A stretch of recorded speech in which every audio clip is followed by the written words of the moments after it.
recorded live in Jacksonville, Florida. This is Trivial Warfare. More than just a pub quiz, Trivial Warfare is your gateway to a worldwide trivia community.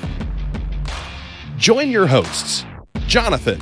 We just described Ric Flair as Neanderthal Man and Planet of the Apes. Chris. Yo, we going down to Sesame Street.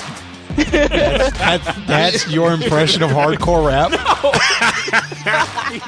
Carmela. That would irritate the hell out. I'm like, I just want my groceries.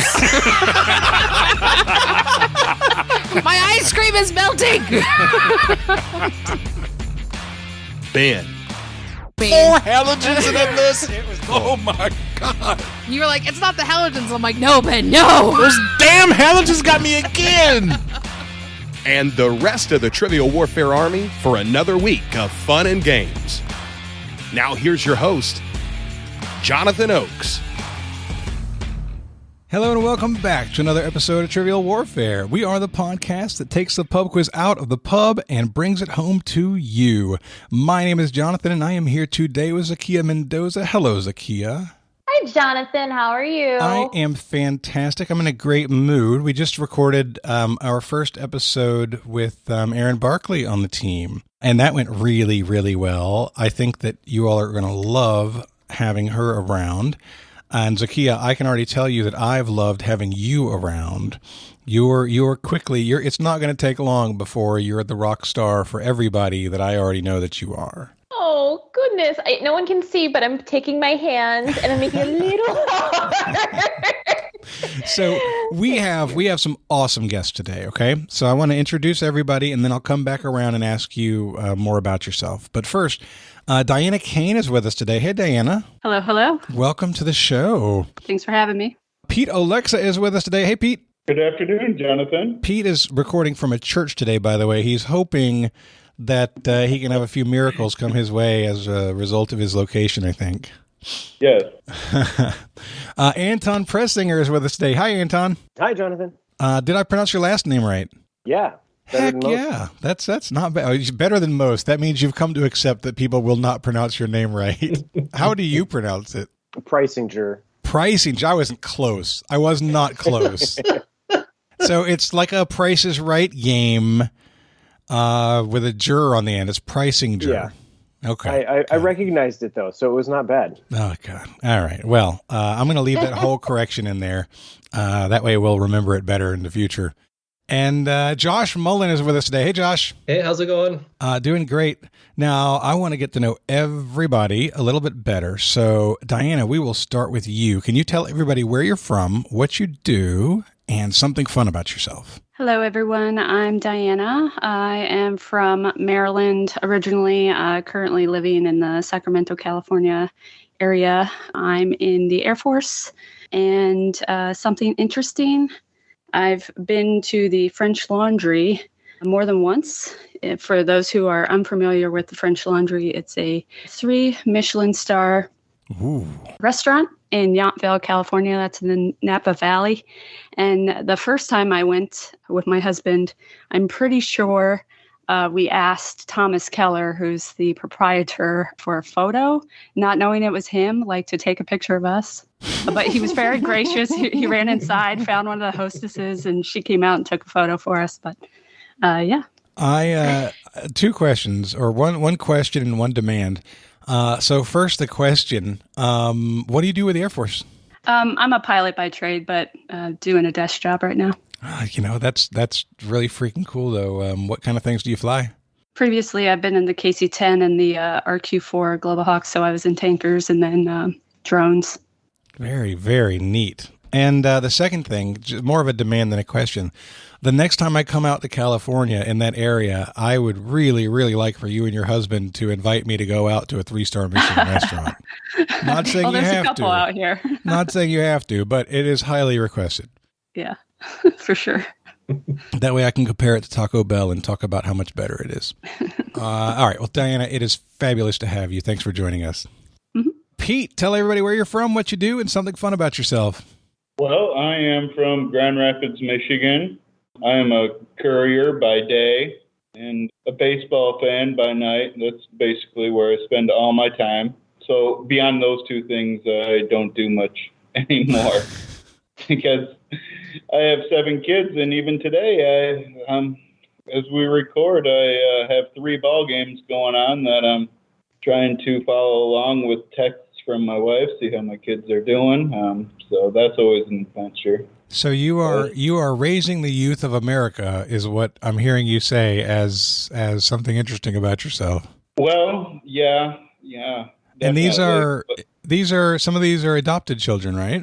Yeah, 2 of them are adopted, and one of them's playing ball right now, and we're just trying to give them a better life than they would have had otherwise. So that's always an adventure too. Never a dull moment in my life, let me tell you. Never a dull moment. I've always been impressed by you. So you came down and visited once in Jacksonville. We played trivia together, had a good time. It was great meeting you. And I remember hearing about your family, and we talked about your kids, and I was like, man, this is a good dude. This is a dude who already has more than his fair share of kids, and he's looking out and helping others, and I have much respect for you, my friend. Thank you, Jonathan. Absolutely. Absolutely. All right, Anton, tell everybody where you're from, what you do, and something fun about yourself.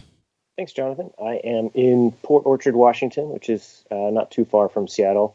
And I am a stay-at-home dad and the director of a nonprofit that I started that does homeless outreach throughout Washington. And something interesting, I was trying to decide through my vast catalog of interesting information, I decided to go with awkward and funny.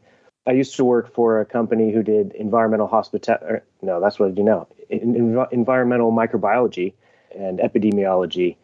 I was doing a project where, so everybody's familiar with E. coli, and when there's an E. coli contaminant in a water stream, you want to know where it comes from. But E. coli is hard to distinguish between species. So we did a job where I had to collect fecal samples to determine Bacteroides species, because there's a bacteria called Bacteroides that is specific by animal species. So I had to go to the petting zoo and get a bunch of samples, and then I had to go to the park, and you had to get old samples and fresh samples just to kind of build your assay to show that it was working as a control. And so I was sitting later that day, I was sitting at a park waiting for Canadian geese. Like, I had to watch it happen, so I was waiting, creeping on these Canadian geese for a couple hours. Because it's couple happening. Of hours? Are you kidding? They poop every time they take off. I know, but you know it's happening, but you never see it like actually happen. Oh my God! And then as I was leaving the park, the worst moment, I saw a lady walking her dog, and her dog did its business, and I had to very, very awkwardly go, "Hey, this is gonna sound really, really weird." Oh yeah. I asked her to collect the sample from her dog. It was awful. She was a good sport. She laughed, and the project went well. But yeah, that was something interesting about me. Anton, that sounds like a really job. You nailed it. Pun the whole intended. thing was just to set you up for that pun. That pun is always intended. By the way, that's a good show title for like a whole podcast. The pun is always intended. I like that. Yes, it is. Anton, tell everybody tell people about your nonprofit. Yeah, I went into a little bit last time I was on your show, but Northwest Hospitality is a nonprofit I started in 2016, and we started with a couple programs, and now we've grown quite a bit. We're still pretty small, but we get to work with all kinds of people who are living in tents throughout Seattle, and we work with groups who are doing kind of mutual aid and outreach, and we support their efforts in getting people just the simple things they need through life, as well as connecting them with the bigger resources that are going to move them into housing. And right now, we look at this mostly as a housing problem, not a homelessness problem. And there's just out here in the Pacific Northwest, it's hard to say that adequate resources exist anywhere, especially as the poverty line keeps creeping up and the housing costs keep climbing, it's really easy to find yourself in the streets these days. So we're just trying to connect with people, be friends, help them feel seen, and get them what they need so they can work their way back into security. Outstanding. Very cool. Thank you for sharing that. Mm-hmm. And Josh, we'll finish with you. Tell everybody where you're from, what you do, and something fun about yourself. Sure. I live in Linwood, Washington, which is not too far from Seattle, which sounds a lot like what Anton said, but I'm even not too closer to Port Orchard. You're in the less dog poopy area of near Right. Seattle. I have never collected fecal samples. That's not my interesting fact. I work for the state of Washington Department of Revenue. I've done that for quite some time now. Something interesting about myself, I don't think I've ever said it on the show before, but due to the nature of my work, I actually use a fake name at work. So I am another person at home than I am at work. Wait, you use a fake name when you're at work? Correct. So Yep. Josh Mullan is your real name, but the people you Correct. work with think your name is something completely different. Most of them know my real name, but the public that I interact with know me as someone else. Oh wow, that's now we can't do it because we don't want to out you. But right, if I told you, I'd have to kill you. Did you pick a name that was funny or ironic or anything, or did you just go boring with it? It's pretty boring. They do have rules about what you can choose. I mean, I suppose you could go kind of silly, Benjamin Fitzgibbons or something if you wanted to. I don't want to sign that. You could be Sue. You could be Sue Denham. That'd be a fun name. That's 0 for 2 this morning, Jonathan. Trust me. In my book, I'm batting 1,000. I was with Jonathan on the Carmen Sandiego name thing. Mm-hmm. Like, can you spare a dime? Exactly. I think that's great for finance mystery. I'm into it.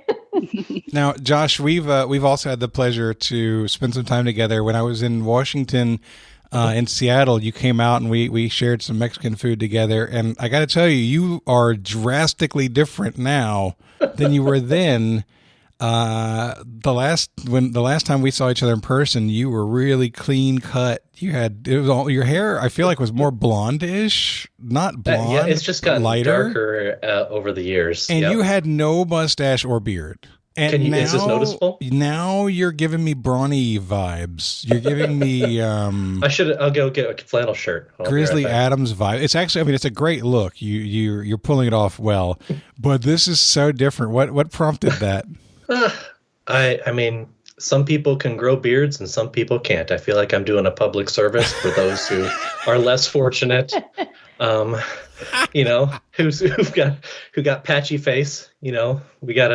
I gotta pour one out for them. So. There are no patches on that face. There might be a squirrel living in there. So, all right. Well, this is going to be a fantastic game. I think everybody realizes that we have some awesome guests. So let's go ahead and get started, Zahkia, with Warm It Up, Chris. It's time to warm it up on Trivial Warfare today.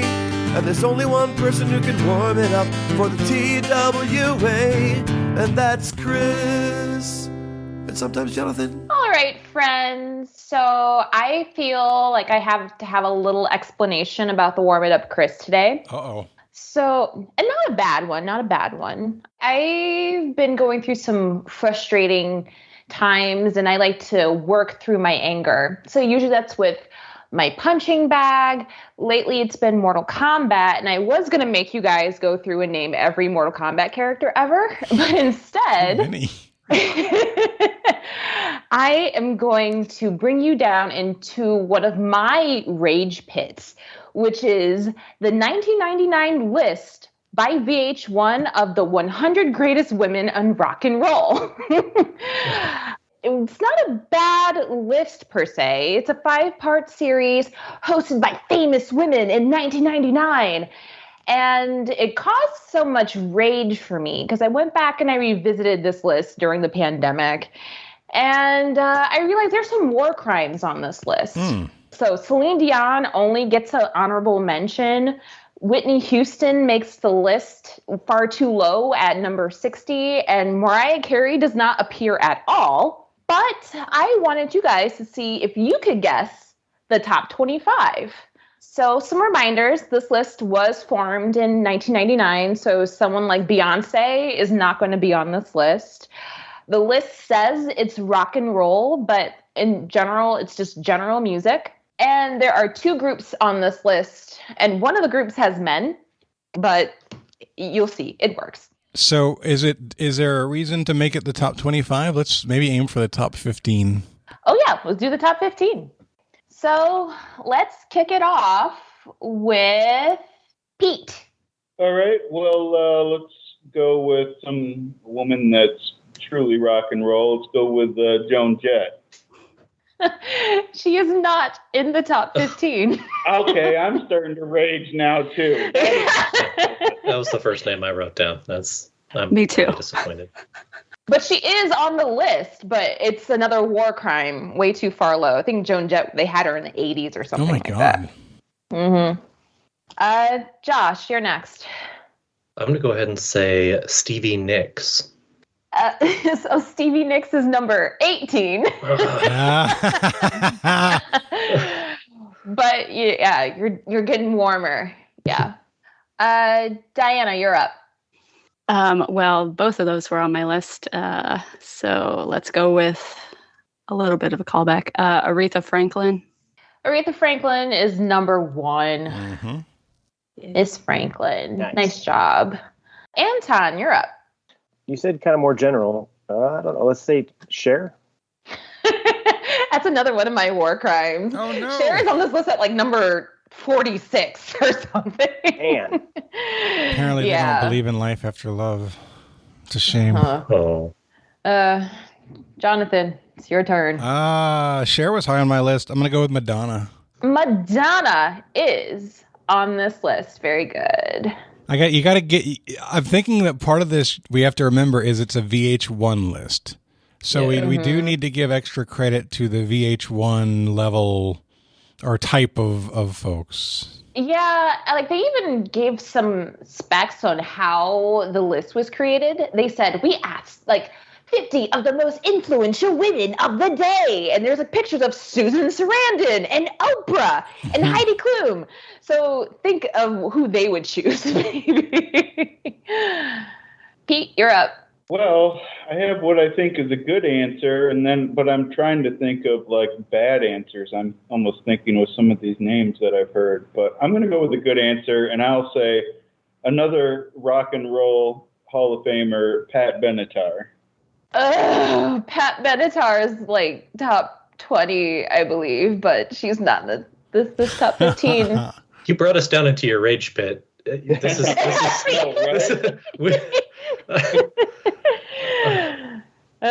yeah, feel it with me. Channel it.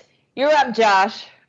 Well, I'm going to pick someone that I know is one of the hardest rocking women in music, especially in the late 90s. I'm going to say Britney Spears. Hardcore rock and roll. Did she make the list? She loves rock and roll, but she's not on this list. Okay. Nah. All right, Diana. How about Tina Turner? Oh, good answer. Mm-hmm. Tina Turner is number 2 on the list. Oh, look at Diana with number 1 and number 2. Don't get your hopes up. All right, Anton. I am running out of ideas, but I don't think Joni Mitchell has been mentioned. Joni Mitchell has not been mentioned, and she is number 5 on the list. Wow. Joni Mitchell, huh? Mm-hmm. Okay. There's some rock for you. Rockin'. Folk rock. And actually, that's you don't have, it says rock and roll, but you don't have to feel limited to rock or even pop rock. You just maybe think maybe some country. Yeah, just a little hint thrown in. Oh. Jonathan, you're up. I am going to ignore your hint, and I'm going to go with Carole King. That is a good ignore of my hint because Carole King is number 10. There we go. All right, Pete. Well, I guess I'll just take the bait here to try and get one right, and I'll say Dolly Parton. Yeah, Dolly's on the list, but she's far, far too low. She's not the country cutie I was hinting at. Oh, man. Are you feeling the rage with me? Do you want to write a strongly worded letter to VH1 about their list From in 1999? Yeah. All right, Josh. Well, I'm taking the hint as well. I need some help. I'm going to say the country cutie you were thinking of was Shania Twain. No. Oh. I don't think I don't even think Shania even made this list. They were. I feel like that's a little early for her. Oh. I mean, she was doing music for sure, but yeah, I get it. So here's the thing. In 1999, VH1, I watch a lot of VH1 in the 90s, apparently, because I remember they had like this divas thing. Mm-hmm. And Shania Twain was one of their divas, and Mariah Carey was one of their divas, but neither of those divas made this list. So I was very disappointed. But we can move on to Diana. You bring in the heat. Can you maintain it? I told you not to get your hopes up, but let's try Patsy Cline. That is the country cutie I was hinting at. Wow. Number 11. All right, Anton, you're up. My sister's a musician, but I am terrible at music, and I have no other names on my list. You guys picked off the easy ones that I had written down, and I can't think of a single other person to list. So I got my one right, and I'm done. You're going to pass. Okay. Pass it to you, Jonathan. All right. Well, I'm torn between who I think might be on the list and who I think should be on the list. Mm-hmm. I'm going to say Melissa Etheridge. Melissa Etheridge is on the list, but she's low. Oh, she is not in the top 15. Phooey.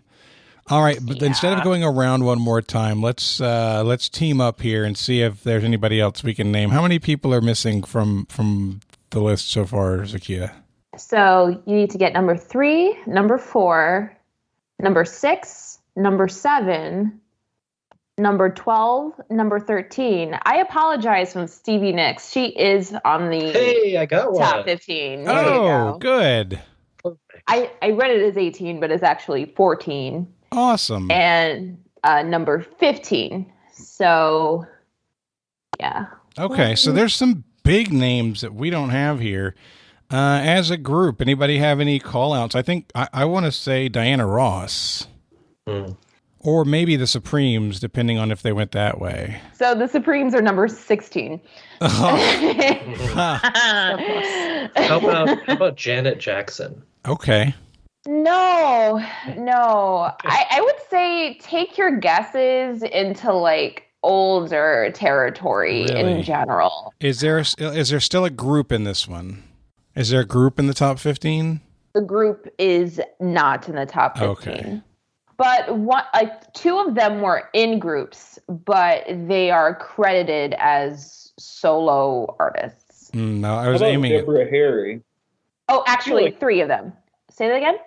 I said, how about Deborah Harry? Because she was pretty rock and roll. Yeah. Mm-hmm. Yeah, and Debbie Harry is number 12. Good job. What about, I'm trying to think of, I can't think of the person's name. Oh, well, how about Gladys Knight? No, not Gladys. No.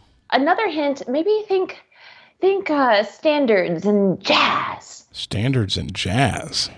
Yes. We're not talking about like Bette Midler or Barbra Streisand, are we? No, not those two. Okay. Maybe not like jazz, but jazz. Ella Fitzgerald? Yes. Oh, okay.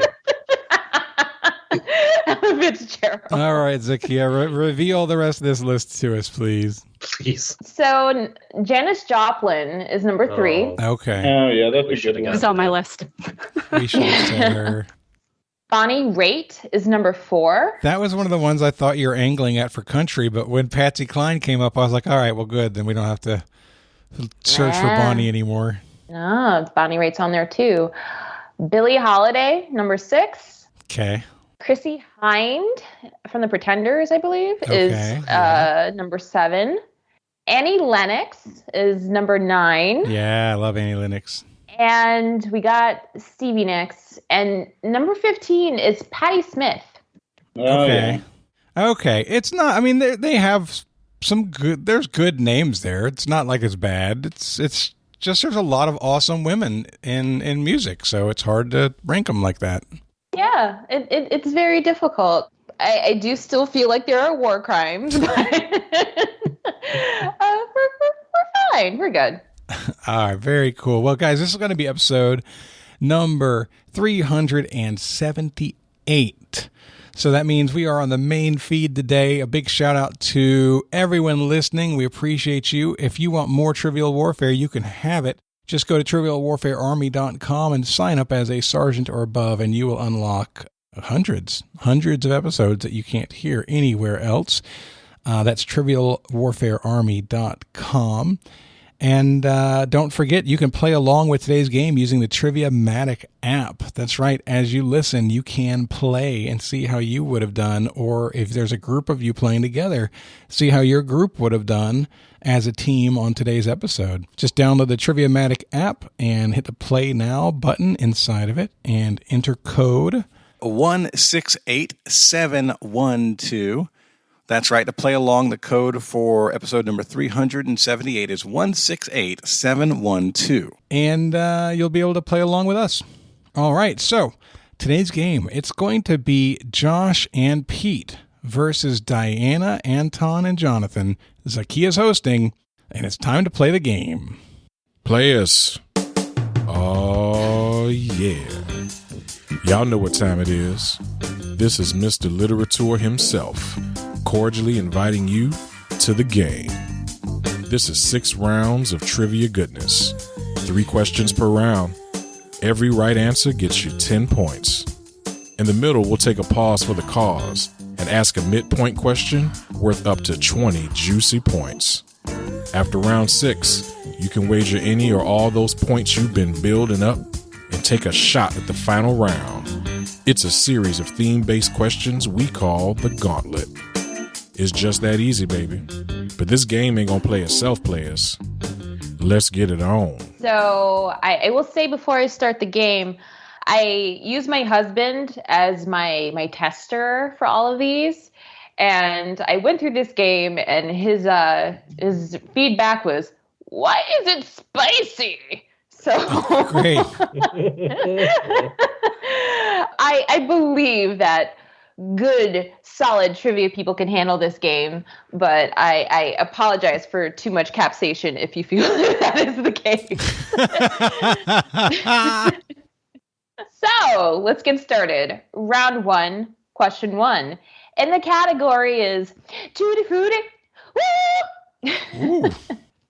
This fruit is called ananas in French, German, Hindi, Arabic, Malay, and a host of other languages, but is called what in English? Could you spell ananas? Yes. A-N-A-N-A-S. What were the languages? French, German, Hindi, Arabic, and Malay. Ooh. How confident are you, Diana? It's been a while since I took French, but I'd say 80%. Oh, 80. Well, I got to put the hammer back down then. That's not well, fully we can talk confident.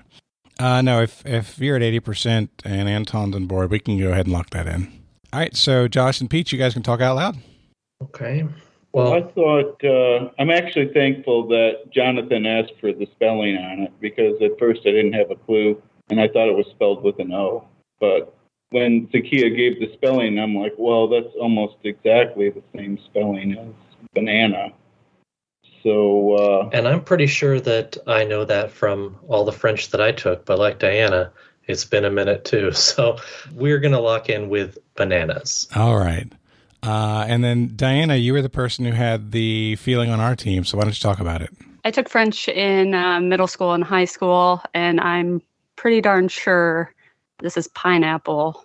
And if it's not, I'm going to be embarrassed, but you know, It happens.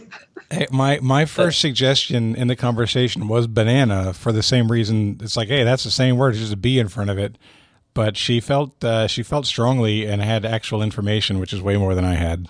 All right, so we've got Jonathan, Anton, and Diana saying pineapple, and I'm calling you guys posh in my head, Pete and Josh.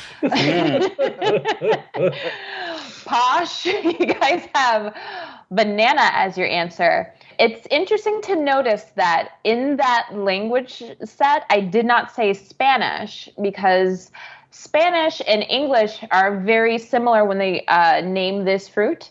In Spanish, it's piña, and in English, it's pineapple. Nice. Nice job, Diana. Wow. Very Thanks, good. guys. All right. Round 1, question 2. Category, basketball. Both standing at 7 feet 7 inches tall, name either of the tallest people to play in the NBA. Both drafted by the Washington Bullets, one in 1985 and the other in 1993. For dose bonus points, name both. I think we can go ahead and lock in. Sounds good. Okay. So it seems like I'm the only one with the basketball info, so I'll go ahead and do the talking. When I was growing up, the tallest player in the NBA, and they made it like he was famous just for being tall, was named Manute Bol. In fact, Manute Bol and Muggsy Bogues have a picture together. Muggsy Bogues is like 5'4" and was a basketball player, and I think you see like a picture of Manute resting his arm on his head down around his waist. It was crazy. So anyway, Manute Bol would be the answer for the main one. And then 1993, the next really tall guy I can think of, and Anton, you mentioned China, but Yao Ming is the guy you're thinking of, and it won't be him because he was a Houston Rocket.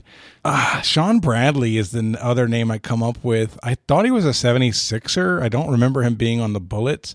I know he was way up there in height, so much so that he was in the Space Jam movie, and he was terrible as a player, but he was really tall, and so he was famous for being tall. I can't think of anybody else that it might have been.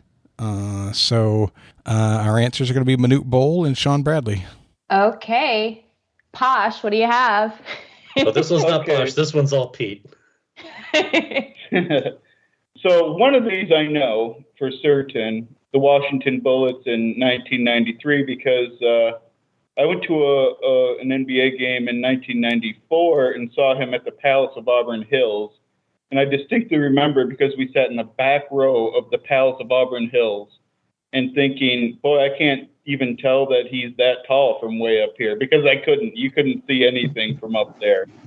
And his name was George Murasan. He was also in a movie called My Giant, Billy Crystal. Okay. So that's my first guess. As for the bonus, I don't know. What I ended up doing was kind of what Jonathan said was Manute Bol. I know Manute Bol was a Philadelphia 76er. I don't remember him being a Washington Bullet, but I can't honestly think of anybody else that fits that time frame. So for the bonus answer, I decided to go with Manute Bol. So Pete and Josh, but Pete gave us George Morrison and Manute Bol. Jonathan, Anton, and Diana said Manute Bol and Sean Bradley. I'm glad you guys agree on Manute Bol because he is correct. And George Morrison is also nice correct. Job. All right, perfect. So very nice job. And that's a shout out to the bonus brigade for two bonus points there. Nice work. Nice. Good job, Pete. George Merson's one of those people that when you hear his name, you picture him instantly if you remember watching basketball in the era. But he's not exactly the kind of name that's going to come out of nowhere. It's like, oh, yeah, George Merson, I remember him. No, he's way back in the depths. Yeah, unless you're a really big Billy Crystal fan. And you might be. All right, moving on to round 1, question 3. Category household technology. Roombas and Bravas are vacuums and mops manufactured by what company that shares its name with a 1950 Asimov novel? Oh, sorry. Didn't realize it. Okay, yeah, we're locked in then. Okay, Pete and Josh. This is so frustrating because I know that I know this, and I know when I hear it, I'm going to hate myself. And I'm just trying to picture like a box, right? Like the box that you walk past at Target and you don't buy because I don't know anybody that owns a robot vacuum. Oh, you own a robot vacuum, Diana? I do. Oh, okay. Well, My house is never clean enough for a robot vacuum. It would destroy itself. It would self-destruct within minutes, I'm thinking. Do you know any one-word or maybe two-word Isaac Asimov novels? I don't. I was trying to think. Isaac Asimov did like science fiction. Correct, yes. So I'm not sure here, but maybe we just want to come up with some kind of science fiction-y type name or space. He did space novels too, right? Or is that L. Ron Hubbard? I he did a few. Yeah, a few hundred. Yeah, I mean, just Dell, man. I don't even know. I mean, I just want to go with something weird like Galactic or something, just because it's ridiculous. Let's do it. The Galactic Roomba. I'm going to say Galactic. Galactic. I love it. So, Jonathan, Anton, Diana, what you got for me? This was Diana again, quickly, I think. Yeah, so we own one of these primarily because of this guy. I think you saw him earlier. My little cat, little panther. Gyro. Yeah, he likes to shed a lot. But we believe it is iRobot. All right. The answer is iRobot. Good job. Good job, Diana. I have one as well, Diana, but mine, I decided to give the Chinese government, access to my house, so mine is made by Xiaomi. Xiaomi, I think. Yeah, I don't know. All right. So, at the end of round one, we've got a clean sweep for Team Jad, Jonathan, Anton, and Diana.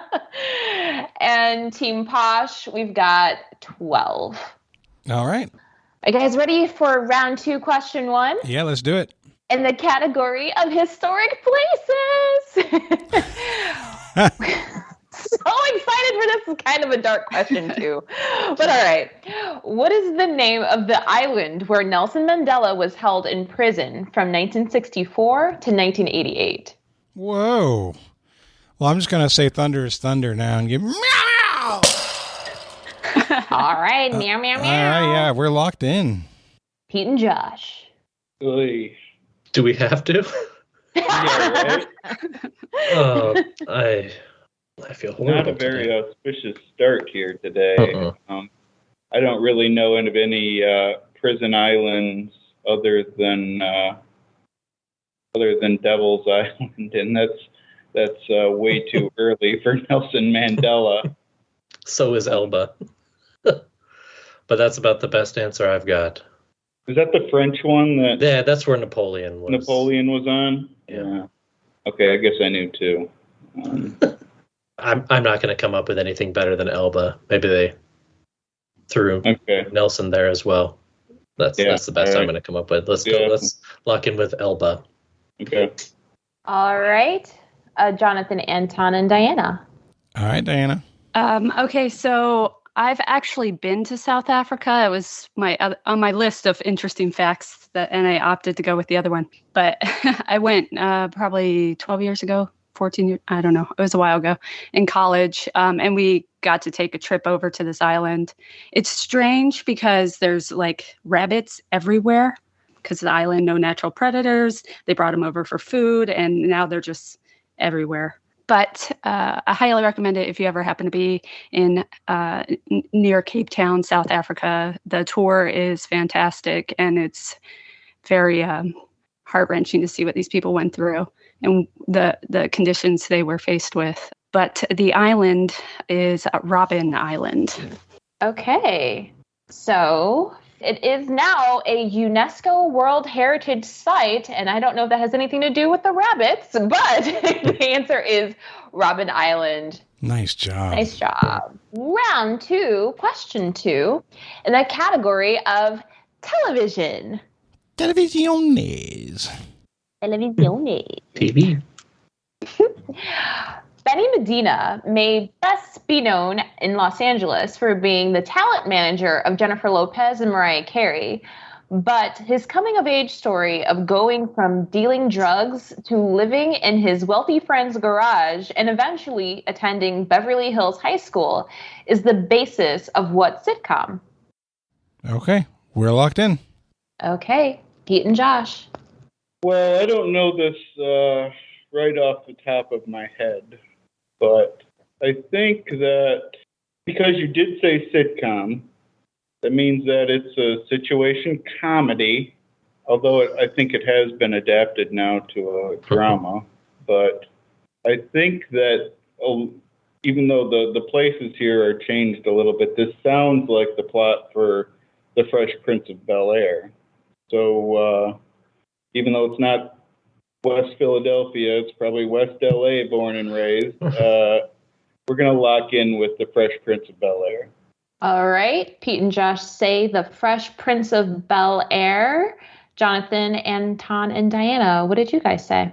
Yeah, so I felt pretty good about this. It's not one of those things that you know for sure, but right there with Pete, if you say, hey, somebody was in a bad situation dealing drugs and they've ended up living with a wealthy family and going to a posh school, then that sounds like The Fresh Prince of Bel-Air to me. So that's what we said. So, Pete, you're right. It's not West Philadelphia born and raised. Benny Medina is East LA born and raised. But the correct answer is The Fresh Prince of Bel-Air. Nice job, everyone. Good pull, Jonathan. Very, very good. Round 2, question 3, in the category of art and architecture. Doric, Corinthian, and what are the 3 canonic orders of classical architecture? Can you say that again? Mm-hmm. Doric, Corinthian, and what are the 3 canonic orders of classic architecture? Okay, we'll go ahead and lock in. Okay, cool. Pete and Josh, you can talk aloud. Well, neither of us really have this as a strong suit, which is quickly becoming the theme of this episode. It's Diana's been there and Posh doesn't know. But the word that came pretty quickly to my head when you said Doric and Corinthian was Ionic. And I don't know why. And I don't think we have a better answer than that. Just Corinthian and Ionic strike me as like a descriptor from, I don't know how long I would have learned anything like that, but a descriptor of like the pillars or columns in like Greek architecture. Yeah, I think it would fit because, well, I think that if I'm not mistaken, those sound like places that are in or around Greece. Because like you have Ionia and Corinth, and so I'm okay with going with Ionic. And let's lock in with Ionic. All right. Team Posh is locking in with Ionic. Daj, what do you have? So yeah, when you start off by just saying, if your question had been nothing more than, hey, name the third thing, Doric, Corinthian, and blank, then anybody listening would have heard those words, who's familiar with it, would have heard those words and said, we're talking about columns. There's a Doric column, there's a Corinthian column, and the third type of column that's well known in classical architecture is the Ionic column. Oh, yes. So we said Ionic. All right. So, Josh, you had a good feeling for a reason. It was in there somewhere. The correct answer is Ionic. Nice job, both teams. So it looks like at the end of round 2, We've got Jonathan, Anton, and Diana with 60 points. And we've got Pete and Josh with 42 points. No, 32. 32. Yeah. 32 points. Very good. Very, very good. With that, let's start round 3, question 1. And your category is the Mexican Mullan. Okay. The Mexican what? Mullan. Yes, it'll make sense when you hear the question. What hot sauce was named after a Mexican soldier who dressed up as her brother and fought in the Mexican Revolution at a time where women weren't allowed to participate in the military? So the name of the hot sauce brand? Yeah, the name of the hot sauce. Is it the type of sauce, though, or is it the brand of sauce when you say the name of the hot sauce? It's the brand. Okay. All right, we are locked in. Okay. All right, Tosh is locked in. So, yeah, we don't have a great answer here. I mean, the most well-known hot sauce name would be Tabasco sauce, but Tabasco's a place. There's another one that's a yellow bottle which features a woman with a white blouse, like carrying something on her head. And I've gotten it wrong before because I switched syllables before. It's either Chahula or Chaluha or something along those lines. I don't suppose Diana or Anton, neither of you is familiar enough with it to correct the syllables or put them in the right order, are you? No. I can see the label in my brain, and it's what you described, but I don't remember the name of it. Just that it starts with a C. Okay. Anton, same for you. You can't... Yeah, okay. yeah. I'm not sure how to spell or say it, unfortunately. And so I don't think this is going to be Tostitos salsa. So we're gonna guess. Cholula. So Cholula is your answer? Uh-huh.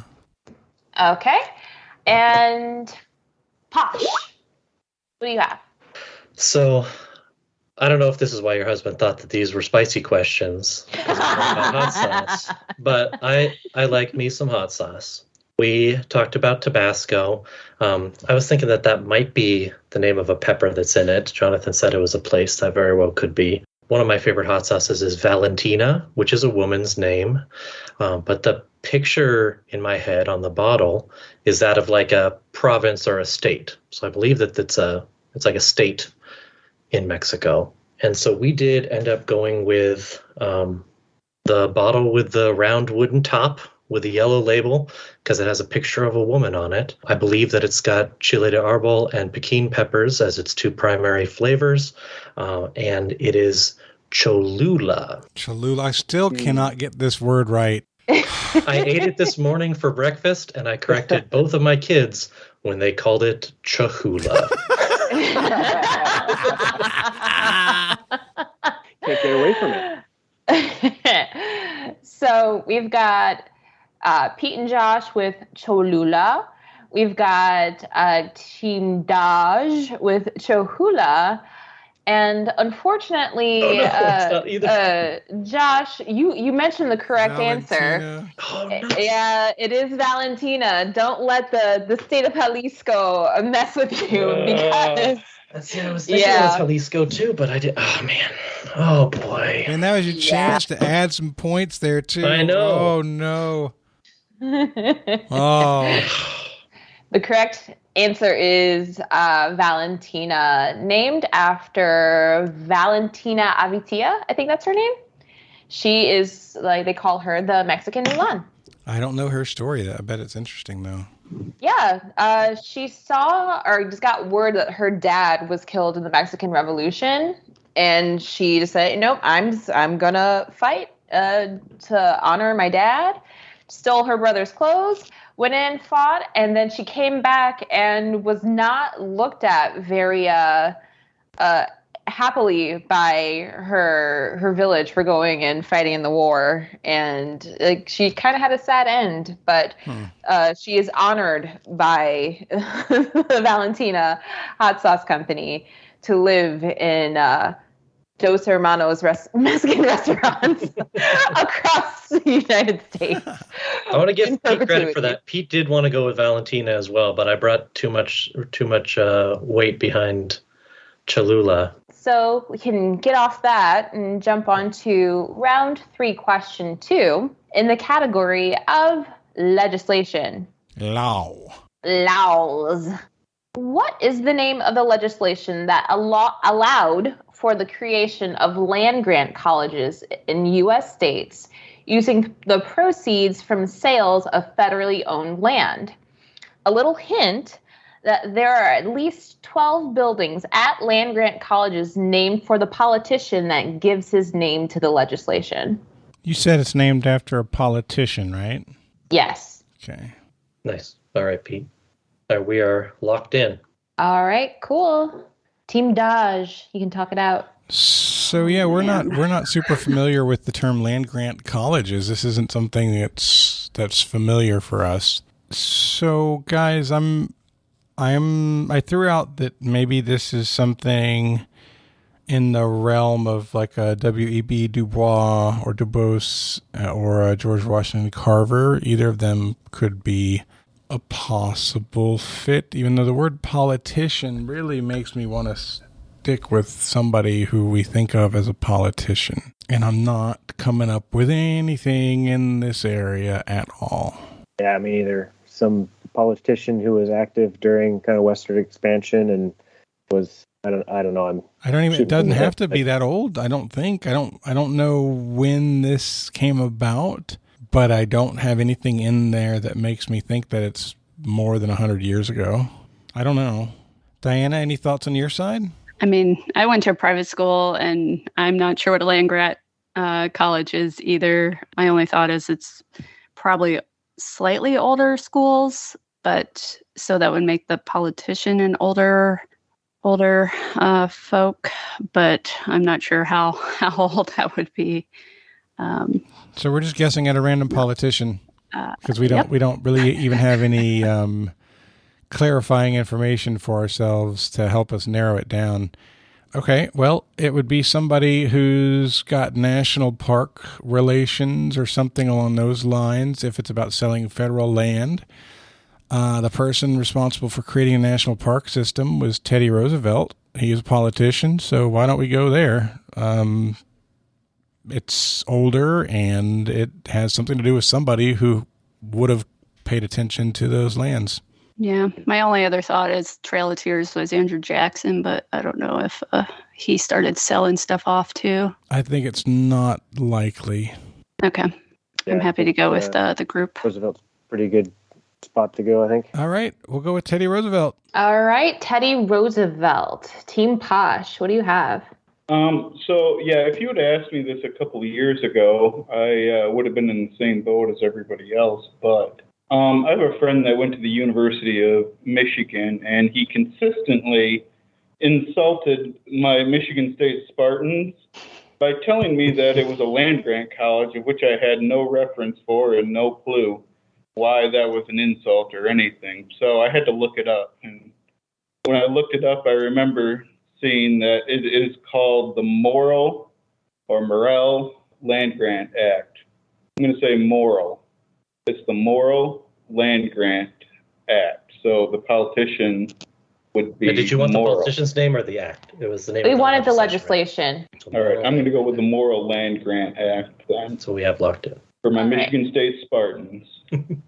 All right, so we've got Roosevelt and Morrill Land Grant Act.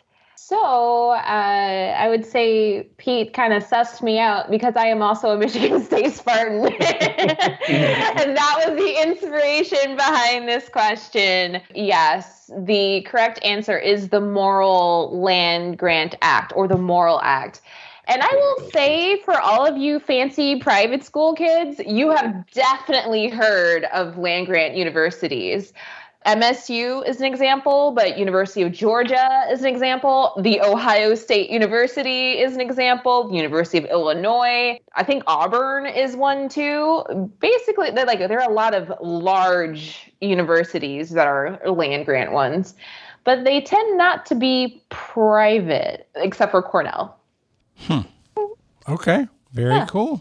The politician is Justin Smith Morrill for What was the time period for this? 1862. Okay. So definitely around that. During the Civil War. Yeah, during the Civil War. Okay. And at the tail end of that Western expansion Manifest Destiny stuff. Okay. Which is kind of related how they got the land anyway. A lot of it was the sales from land that was either stolen or ceded from native tribes. So it is interesting and kind of gray little tidbit there. Amoral, one might say. Amoral. Oh my goodness, the puns. Oh, I love it. Oh, goodness. Okay. Round 3, question 3.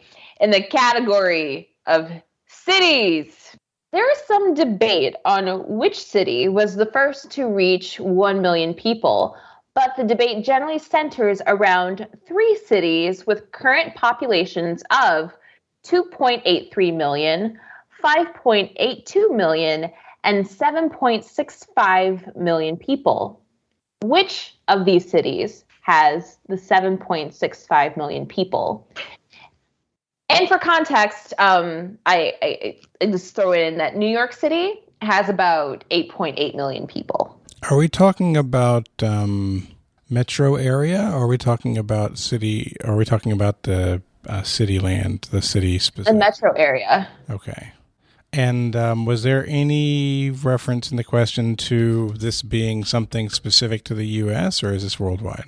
This is worldwide. The only thing related to the U.S. was the context clue that New York has about 8.8 million people. What was the category name? Cities. Oh. Yep, just cities. Ooh, good luck getting a clue out of that. Yeah. Right. All right, guys. I think the answer is going to be the name of a city. All right. We are locked in over here on Team Posh. All right. Thank you, Team Posh. Team Dosh. You can talk it out. Yeah, so, I mean, we're throwing the big cities out there, and being 7.65 million now and one of the first, if not the first, to reach 1 million means it was big in the past, and it's still big now, but not the biggest, right? The New York qualifier kind of helps you say, okay, well, it's not one of the gigantic, like Mexico City or another one that's super gigantic. To have been one of the first to 1 million, we threw out things like London and Paris, which were always large and are always near the biggest. Rome stands out as a possibility. And Toronto feels like a city that right now has around 7 million people in it. So those are all kind of in the right vein. I pointed out that São Paulo in Brazil is also, it may even be larger now, I'm not sure, but it's in that really high echelon of population. So guys, let's work through this. Are you leaning towards the 2 or 3 major European answers, do you think? Yeah, I like the London-Paris route, personally. Mm-hmm. Since the whole first to hit 1 million qualifiers in there, it's probably not going to be something in the U.S./Canada area. Mm-hmm. Yeah, it feels like a year would have been helpful just to get down like when it hit 1 million, mm-hmm. because if it happened a long time ago, then yeah, I'd say London and Paris are more likely. So yeah, I don't know. I don't know when it'll be there. I guess my bet would be London, but I don't have any thunder on it. It's good enough for me. Can't think of anything better to suggest. Okay, well, it sounds like we're going to go London by default. London by default. That was really terrible. I can do a better British accent than that. London! That's even worse. Okay. No. That accent is London. Done. Yeah. Let's get to Team Posh. Team Posh. Okay. Here we go. Better. Okay. You just had to say posh, I guess. Yeah. So Pete was pretty confident right out the gate that Rome was the first to reach 1 million, even though you said that there's some debate. But neither of us thought that just the comparison to New York City that you gave didn't seem like Rome would be as close to that. We also talked about Paris and London.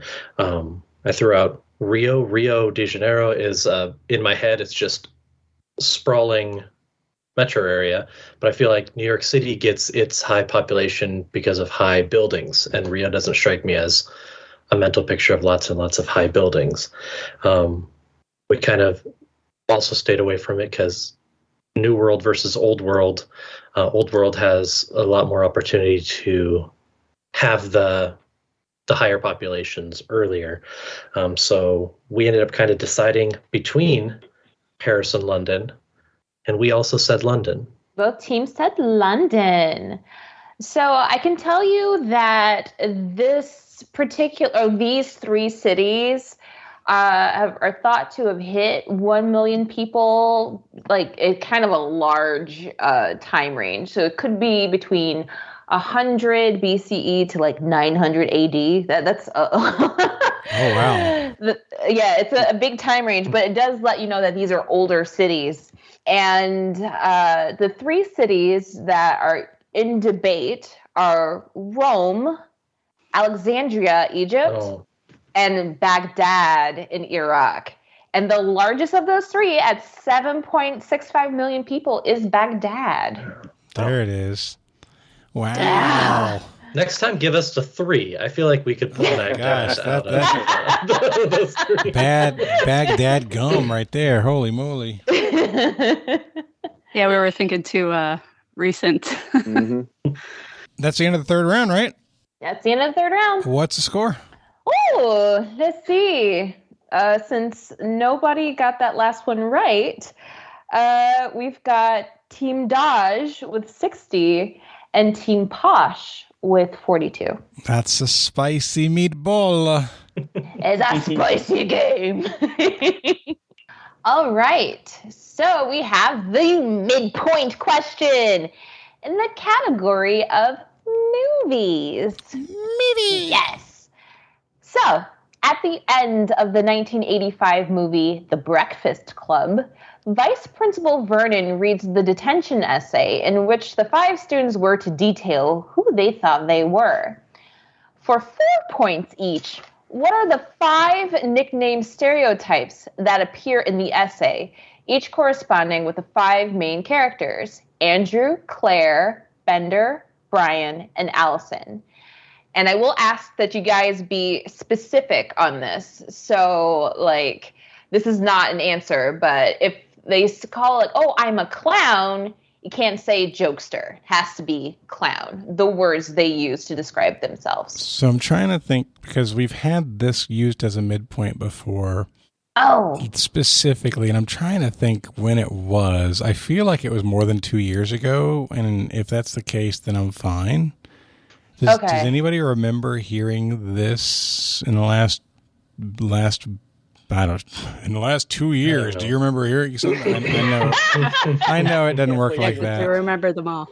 I think it's probably long enough ago to where it's fine. So we'll go ahead and do it. Okay. Okay, let's start talking to the team here.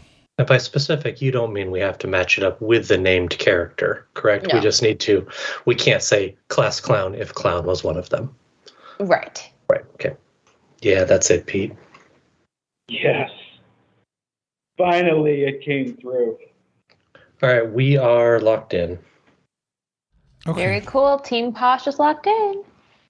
Yeah, so I remember whenever it was that I've had done something like this before, I remember the words weren't nearly as generic as when I answered it. It's like, oh yeah, I said this, but it was really that, right?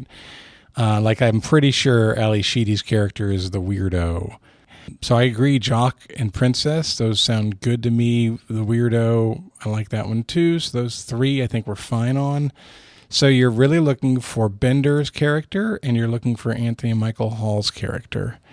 So Anthony Michael Hall was a nerd, but I just don't feel like they called him a nerd. I feel like dork sounds more 80s. I was thinking maybe geek. Geek? Mm-hmm. Maybe. I don't. I'm trying to remember. They're all so close. Yeah, I know. I'm trying to remember.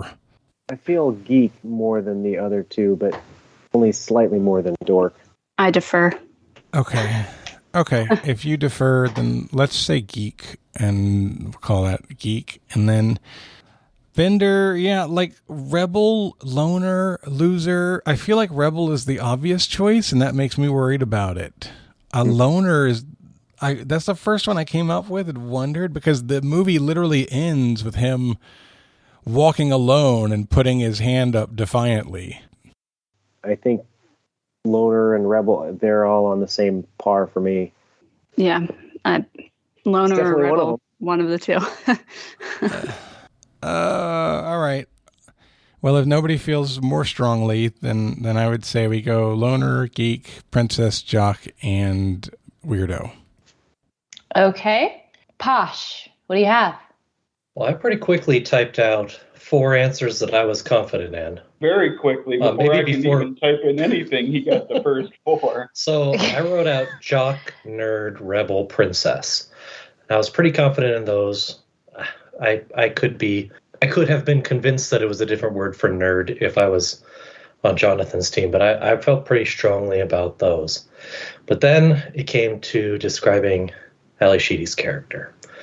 We talked about weirdo, outcast, loser, and none of those really fit until Pete brought it home. What'd you say? Yeah, I thought she was kind of like either a weirdo or crazy. And then when I said crazy, it hit. And I remember that it from the movie that I've seen this movie many times, just I have not recently, that she was a basket case.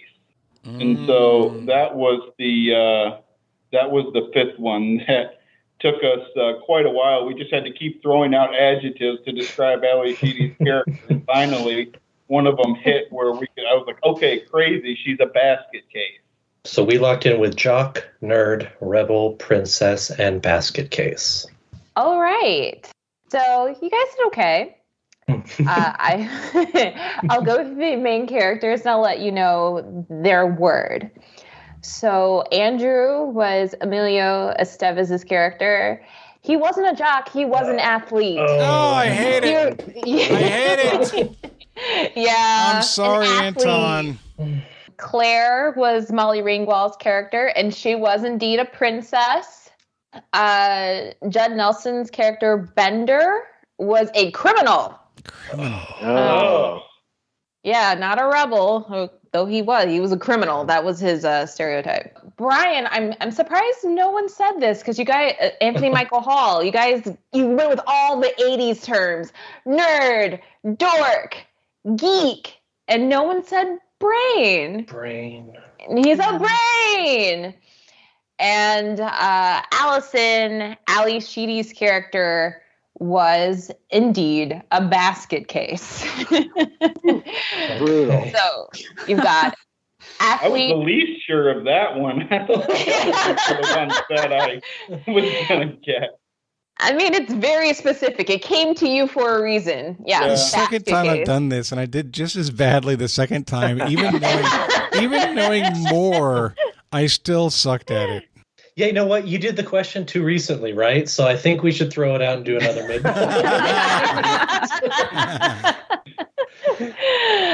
Yeah, so your correct answers: athlete, princess, criminal, brain, and basket case.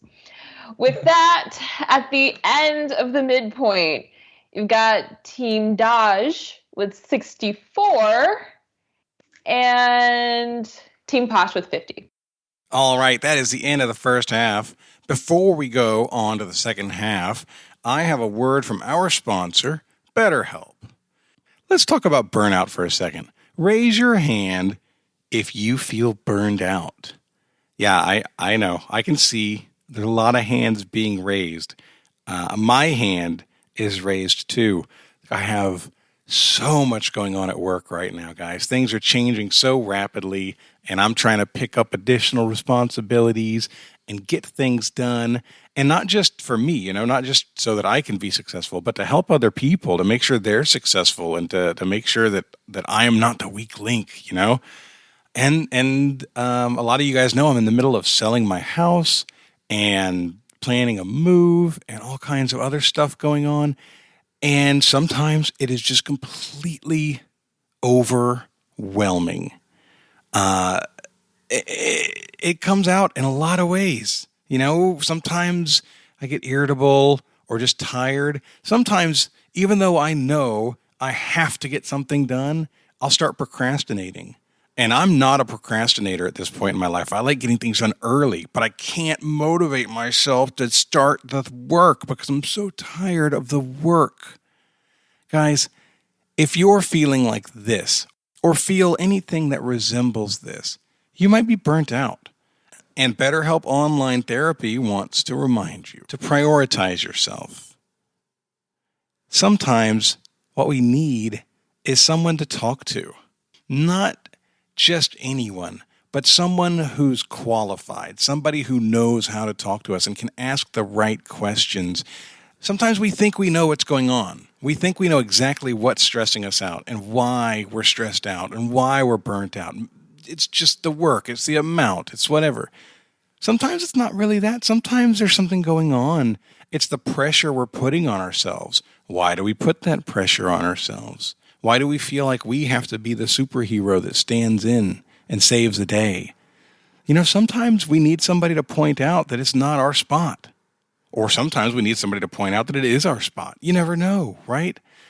I've had such good success with BetterHelp. I want to encourage you to give it a try. I was talking to somebody recently, and they were thanking me because they gave it a try. Actually, a listener of this show used the promo code, and they got set up. And they told me that they had something going on in the background that had been not really something they were thinking about. And when they got to talking about it, it came out and they realized that was something that was impacting them now. It wasn't just in the past, it was now. That kind of breakthrough, that kind of thing can set us free. That's why all of us can benefit from counseling at one point or another in our lives. And BetterHelp is customized online therapy. They offer video, phone. They even have live chat sessions with your therapist. You don't have to use a camera if you don't want to. You can be audio. You can be on the phone. It's okay. It's much more affordable than in-person therapy. And you can get matched up with a therapist in under 48 hours. I hope you give it a try. Our listeners can get 10% off their first month at betterhelp.com/TWA. That's BetterHelp, HELP.com/TWA. All right, let's get on with the second half of today's game. Round 4, question 1 is in the category of somewhat civil engineering. Great category names. Oh, thank you. Liberty, Elizabeth, Margaret, and Seychiny are 4 of the 7 main bridges belonging to what city? Seychiny is spelled SZECHENYI.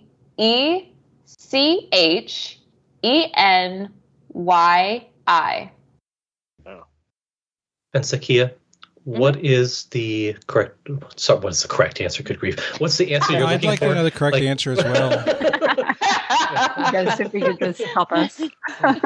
I want to know what city do those those bridges belong to. All right, then we are locked in. Okay. Jonathan, Anton, Diana, you may speak aloud. So, guys, Jacksonville is a river city. In fact, its nickname is the River City. And we only have 5 main bridges. So 7 main bridges is a sizable number. It either means it's a bigger city, meaning more people, so they needed to build more bridges, or it's a larger geographic area and needed more access points in and out of or through a city. I think, maybe it does have to be the U.S., but it's going to be a place with a strong Russian, Polish, Czech, Eastern European presence. So I guess the big question is, what kind of cities with a river running through it have that population mix? Anton, I think you said Philly. So That's did where you I say went. that in the yeah. Just because of Liberty. I mean, That's not a bad idea. Jonathan, you're a big baseball guy. There's a stadium at the fork of a bunch of rivers. The Is that Three Rivers Philly? Stadium is in Pittsburgh. Oh, that's Pittsburgh. And that's it would be really interesting if it was Pittsburgh, because those three rivers are the Ohio, the Allegheny, and the Monongahela. But those are river names, not bridge names. Three Rivers Stadium. It's not a bad thought, guys. Three Rivers gives you a lot more bridges than one big river. Right. Mm-hmm. Yeah, my brain went to East Coast just because with the Liberty, Elizabeth, and Margaret, those all sounded like early America type names for bridges. And then the last one, I originally thought Native American, but I think you're right with the Eastern European with the spelling. What's the category again, Zahkia? Somewhat civil engineering. Somewhat civil.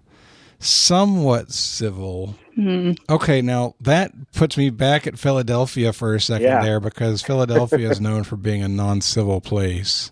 I thought they were the city of brotherly love. Yeah, it's an ironic statement. Not if you have any batteries. Because they are not happy people.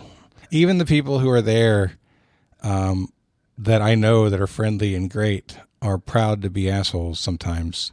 Well, Pittsburgh's got the terrible towel going for it, too. Mm-hmm. So as a proud Marylander, we have a love-hate relationship with Pennsylvania. All right, which way do y'all want to go? Liberty pushes for Philadelphia. The category non-civil kind of pushes for Philadelphia. The number of rivers that we know about pushes for Pittsburgh. But Pittsburgh isn't a big city. It's a small city. I wish I knew more about Philadelphia, but I am kind of leaning there now. What do y'all want to do? That's where I'm leaning with the category and just the Liberty. Whatever you guys want to go with. Either one. All right. Let's go ahead and do Philadelphia then. Hopefully there's more rivers in there than we know about. Team Dodge gave us Philadelphia. Team Posh, what do you have? Well, this was one that I think I kind of slumdogged my way into it again. I seem to remember this question based off of the last bridge you gave me, either from Learner League or playing, pub trivia somewhere else.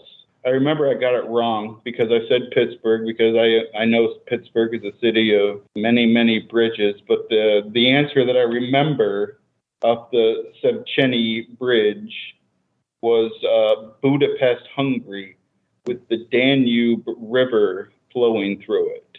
So I went ahead and locked in with Budapest. Okay. So Team Dodge gave us Philadelphia. Team Posh gave us Budapest. The other bridges that make up the 7 are Arpad, Petofi, and Rákóczi. And they are located across the Danube River in Budapest. Whoa. Wow, Pete. Yeah. Man, that's a... It pays off, because I've never heard of those bridges before until I answered a question on it and got it wrong. So the more you play, sometimes you just end up backing your way into other trivia answers. That's so good. Now, why does Budapest have bridges named Margaret and Elizabeth and Liberty? That's the real question. Yes, I can answer some of these. So Liberty, I think, is just a nice name for a bridge. It translates across but it's in many English. countries. No, it translates to Liberty in English. Well, that's a different word. Okay, now that was missing. Now I get it. Elizabeth is named after Elizabeth Bathory, who is like the blood queen of Hungary, like the really creepy vampire woman who allegedly killed young ladies to bathe in their blood, and very, very creepy. Yeah, she's got a bridge out of her. She was a witch. They built a bridge out of her. It's clearly what happened. Margaret is named after St. Margaret. Well, it's named after Margaret Island. That's where the bridge leads to. And it is named after St. Margaret. And the Széchenyi Bridge is the big famous bridge in Budapest. It's like the big one, like that's got the big lions on either side. And the other ones are like, they all cross the Danube River because it is a big, big stretch of river. And the Széchenyi one is the big Bertha of them all. All right. How about it? Yeah. Round 4, question 2, brought to you by Clint Givens. Oh, shout out Clint Givens. Thank you, Clint. Yeah. And here's the I was told there would be no math question. Oh, boy. Hang on to your butts. It's a good one. Butt is firmly in hand. Sometimes a quadrilateral has 2 equal shorter sides and 2 equal longer sides. If the equal sides are opposite each other, you get a parallelogram. If instead the 2 shorter sides are adjacent and the 2 longer sides are adjacent, you get what quadrilateral, whose name also appears in the title of a Beatles song.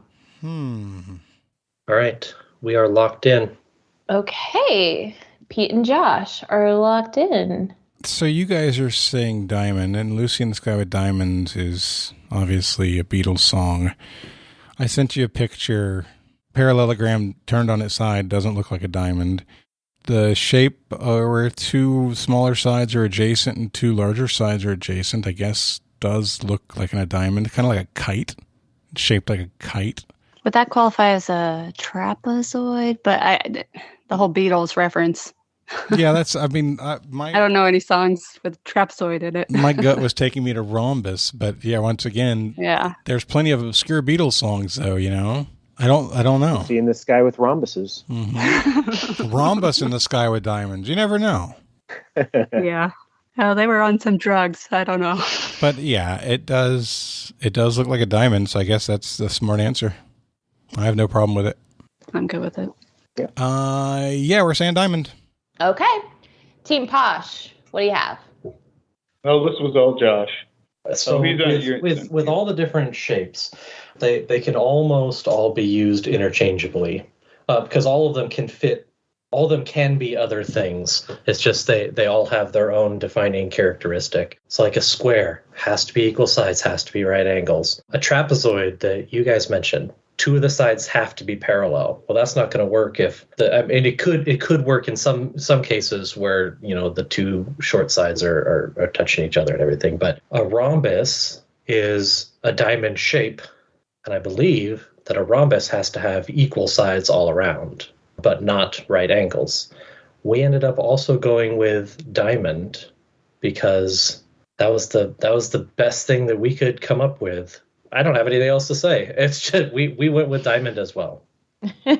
All right. So both teams said diamond. And Jonathan, I thought you were going to Jonathan into this answer because you said it. The answer is kite. Oh, no. Yeah, it looks like a kite, and kite is the name of the shape. And the Beatles song is a little bit more of an obscure one, as being for the benefit of Mr. Kite. I didn't realize that kite was the name of a shape. Yeah, kite is the name of a shape. I had no idea. Yeah, no, it looks just like a kite when you draw it. Yeah. But it looks like a kite. Diamond too. Oh, because it's a kite. Bummer. Fascinating. I bet a lot of people, So close. Everybody playing along on Triviamatic right now, I bet a lot of people put Diamond. I bet a lot of them. I bet out of the answers given, I think kite will be one of the smallest numbers. I think trapezoid, rhombus, diamond, those are all going to have more votes. Yeah, I mean, diamond, Lucy in the Sky with Diamonds is obviously, it's a trap. It's a trapezoid. Oh, I was told. The puns that keep coming. I was told there would be no math. All right, round 4, question 3, brought to you by David Avalafia. Oh, thank you, David. In the category of award winners. In 1973, what individual, later the subject of an autobiographical 1979 film and a 2019 TV miniseries, became the first and only person to win an Emmy, a Tony, and an Oscar in the same calendar year? Did you give a gender that I'm not remembering? I did not. Okay. I think we go with that then, Pete. Okay. All right, we are locked in. Okay. So one thing that's not in the question but is worth pointing out now that they've locked in is that it doesn't have to be for the same thing. In fact, it's almost certainly not for the same thing, right? Because you could get a Tony and an Oscar for playing the same role on Broadway and then in a movie where the Broadway people were in the movie, but you're not going to get an Emmy that way.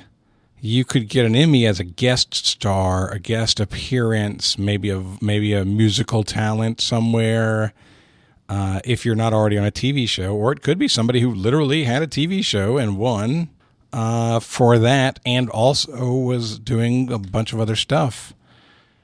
Somebody like Liza Minnelli makes me wonder. I don't know when Cabaret came out, but I think she won a Tony for Cabaret, and I think she was in the movie for it.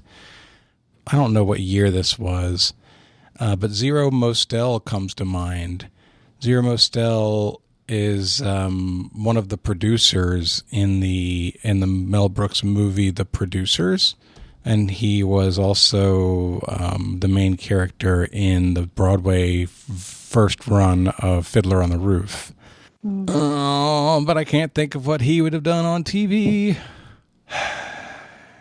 I've been waiting to hear something that sparked a 2019 miniseries, and nothing's coming to mind. 2019, that's the year, if it helps to reference at all, it's the year before the pandemic. Before the end times? Yes. I can't remember that far back. Like there was a Julia Child movie or something in 2019, I think. B. Arthur came to mind because B. Arthur was the matchmaker in Fiddler on the Roof again, and she was Maude in the TV show Maude, which could have won an Emmy. But I think Maude came later than Fiddler, so I don't think they would have been in the same year. I feel like getting a film made about you like 6 years after you win all these awards is fast. What about somebody like Rita Moreno? That's true. I did just watch a miniseries on her. Did you really? Or a documentary on Netflix, I think. She's won an EGOT, hasn't she? Yeah. For her I don't know exactly. that movie that just came out. West Side Story? Right? She was in I don't know. That's not the right time frame for her. Yeah, it's not a bad idea for her. I do think there was a recent like mini series or documentary or something about her. What do y'all think? You want to go that direction? I know we're running out of time to answer. Mm-hmm. Yeah, I mean, I'd be okay with that. You want to go with that? Sure. All right, we'll guess Rita Moreno. Rita Moreno. Team Posh, what do you got? Well, I really could only connect a couple of things here, so hopefully I'm not going for the red herring, but I do remember because it was the Godfather Oscars that in '73 that competed against Cabaret, and so I know that Liza Minnelli won for Cabaret, and I know that she is an EGOT winner. So and I remember that there's a recent miniseries about Liza Minnelli as well. Fantastic, because I did not remember that part. Right. Okay, well that helps a little bit even more. But we locked in anyway with Liza Minnelli. All right, so one team said Rita Moreno, the other said Liza Minnelli. Neither are correct. Oh my goodness, I thought somebody was going to get there because you guys mentioned Cabaret so many times. So it was the year that Francis Ford Coppola lost to Bob Fosse, who was the director of Cabaret. Bob Fosse also directed and choreographed Pippin, and he got a Tony for that. And he also won an Emmy for directing some kind of musical special, a musical special with Liza Minnelli for Liza with a Z. So Bob Fosse is your correct answer. We were all in the wrong direction, so we never came close to it. We weren't thinking about directors. Oh, you were like bummer. right there. Guys, I mean, if there was really a miniseries about Rita Moreno and Liza Minnelli recently, that's just not even fair. So way too spicy. I think that what we're seeing here is, one, Dane was right. This is a spicy game. But second, it's a close game now. Mm-hmm. Yeah. Yeah. At the end of this round, we've got our Team Dodge with 64 and Team Posh with 60. I'd like to point out that Team Dodge had 60 at the end of the second round. The only points we've gotten since the second round was for Molly Ringwald calling her princess. That's the whole thing. We can turn it around. No, just please don't. I like the trend. You're the hare, we're the tortoise. We're just slowly stepping back. All right. Round 5, question 1, brought to you by Joel Skelly. Thank you, Joel. The category is Shakespeare. William Shakespeare is thought to have been the father of 3 children, including 1 set of fraternal twins. Because of this, it's appropriate that he used twins as the central plot device in 2 of his comedies. In the first, there are fraternal twins named Viola and Sebastian, and while in the second, they're identical twins, both named Antipholus. Name either of these 2 Shakespeare plays. You only wanted 1, right? Is there any bonus for the second? I do not have a bonus for the second, but I just need 1. All right, Team Posh is locked in. Team Posh is locked in. All right. Team Dodge. So we're struggling. Shakespeare, not my specialty. Not because it's extra hard. There's just so much of it, you know. One thing that I know about Shakespeare is Carmela's favorite play. Carmela's favorite play is Twelfth Night. And when I thought about the names Viola and Sebastian and the fact that they're twins, there's something about it that makes me feel like there is a mistaken identity comedy kind of thing going on. And I feel like Viola may have even dressed as a man during the play where these twins existed. And I'm trying desperately, like I brought up the movie She's the Man, I think might be based on whatever it is that I'm thinking of, but I could not get any information that helps me solidify. And I have a slight resonance when I think of Twelfth Night and the name Viola. I don't know, maybe it's Love's Labor's Lost or some other of the comedies, then I don't know, but I think Twelfth Night is going to be our best guess. And it looks like my teammates do not want to risk possibly suggesting something that might be wrong when I'll do fine being wrong on my own. So we'll say 12th Night. All right. You got a 12th Night from Team Dodge. Pete and Josh, what do you got? Well, I think that, once again, I got to see Slumdog Millionaire again tonight because I just backed my way into this answer. 3 years ago in my first episode on Trivial Warfare, Carmela, who was hosting, asked a question about mistaken identities or women playing men in Shakespeare. And one of them involved twins. And I think it was She's the Man. But I remember the answer was 12th Night. And so, because I remember that little tidbit from that show, I don't know very much about Shakespeare, but I remember when Carmela asked us that question, I went and looked it up. And so we are going, once again, with 12th Night. But Pete also thought he knew the second one. He thought that. I think if I was right about that question, the two were 12th Night and Comedy of Errors. but I wasn't as sure on the second one. It might have been like As You Like It or something like that. I can't remember. But the first one was 12th Night. I knew that one. So we locked in with that. Locked in with 12th Night, both teams. And the play with the twins, Viola and Sebastian, is 12th Night! Oh, Good job, guys. Great pull, Jonathan. it would have been even worse to have gotten it wrong when they get it right on the show that I certainly was on. Absolutely. And Pete, for your comfort of your brain, the Shakespeare play with the identical twins named Antipholus is Comedy of Errors. Wow, Thank Pete. goodness. Nice, Pete. Yeah. Man, that's Well fire. Yeah. No bonus points on that one, but yes. Very, very good. So round 5, question 2, brought to you by a mysterious person named Nivius. Is that Nivius Rayside. His friends call him Niv.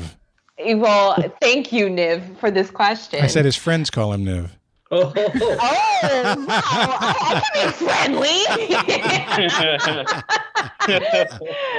He sent me a bunch of questions, so I'm calling him friend. I'm claiming him. There you go. Niv. All right. Category is the internets. What YouTuber with 7.5 million subscribers is known for his deep voice, never revealing his face, and a goth-sounding moniker derived from a Tim Burton film? And I guess I will clarify, this is goth as in like dark in nature and not like Visigoths. You said derived from a Tim Burton film? Mm-hmm. Thank you. All right, we are locked in. Well, hold on, I'm writing it down. Now we are locked in.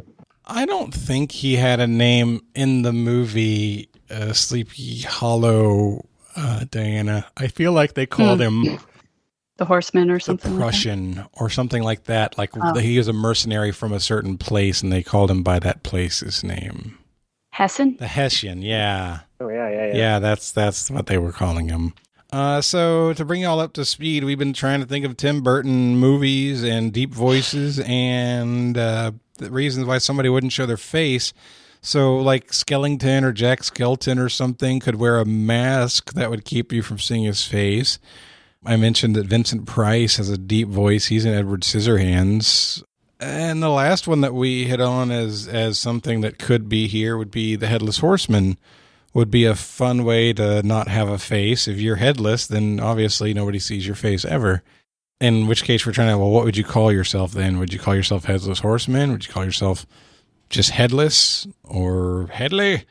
Or, I mean, I don't know. So guys, that's where we're at. What do you think? What kind of stuff should we go with here? I think goth moniker. Oh yeah, that's right. A goth sounding name. Yeah. Headless is goth sounding. Is Hessian? No, Hessian was just a place. All right, I'm gonna need an answer pretty soon, though, guys. You know what? You want to go Headless? Sure. All right, we're gonna guess this YouTuber's name is Headless. All right, Team Posh. We had a little bit of a collaboration on this one. Pete said, "What's that guy's name from Nightmare Before Christmas?" So I said Jack Skellington. In the question, you said the name is derived from the movie, not just taken straight from it. So to make it sound a little more goth, we just said Skullington. And your immediate laughter does not give me confidence. Lord and Lady Skullington. So I laughed because I like your name so much better. And you are correct. It's not the correct answer. To be fair, Team Dodge also did not give me the correct answer. So this guy's kind of a new phenomenon, and his YouTube channel... Phenomenon. He got his start by like reading horror stories, and he's got a really deep voice. And then he started gaming, and he like does music, and it's like he has this thing, and a lot of women are like into his channel because they are fantasizing about this dude with like, you know, what he looks like, and no one really knows what he looks like. But the character and the movie that this comes from is actually a female character, and you see her face the entire movie.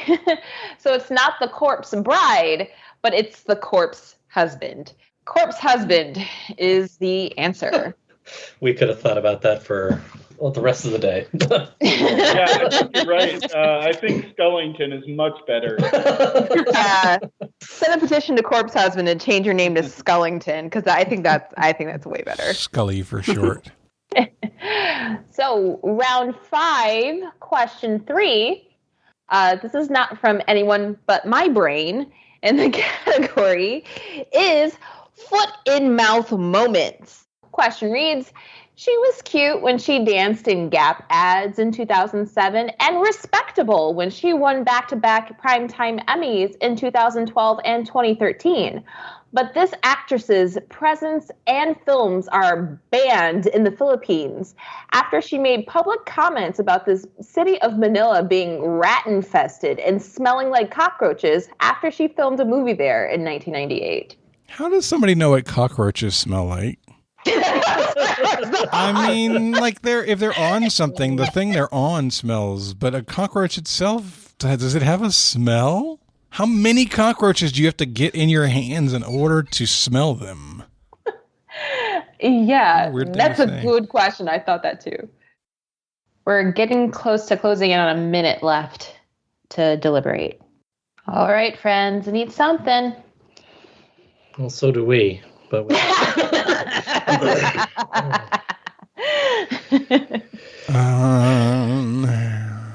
right, we all need to turn in an answer. So there's no, we're out of time, so there's no talking at the end of this one. There's basically on the count of 10, Zahkia, count us down 1 to 10, and whatever we agree on in our chats, what our answer is going to be. I thought we were going to 3, 2, 1. No.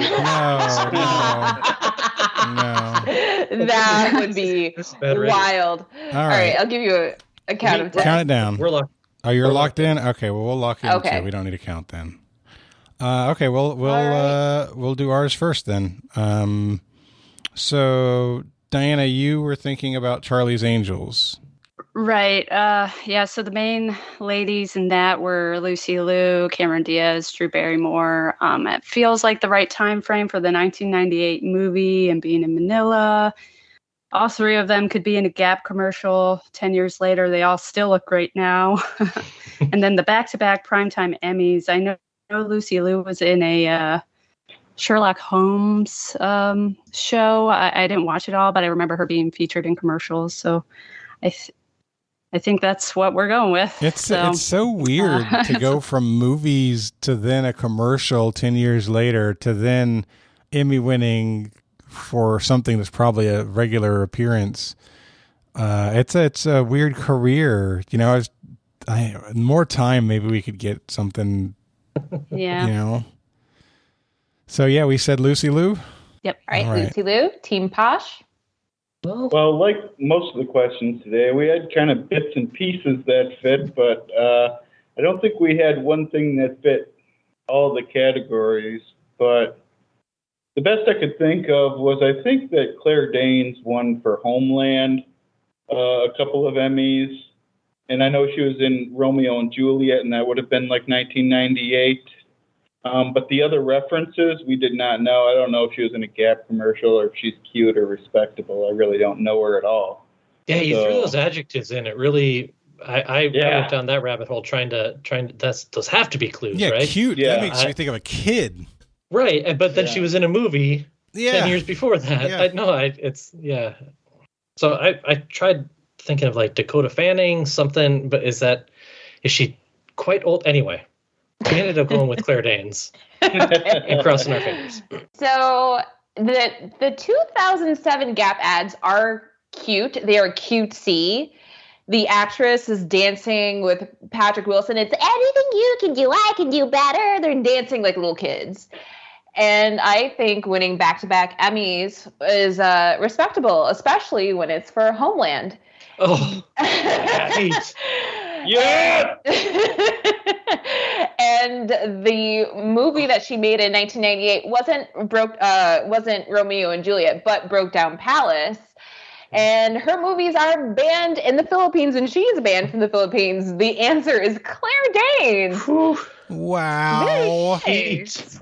Bringing the heat. At the end of the 5th round, we have a lead change. Yes, we do.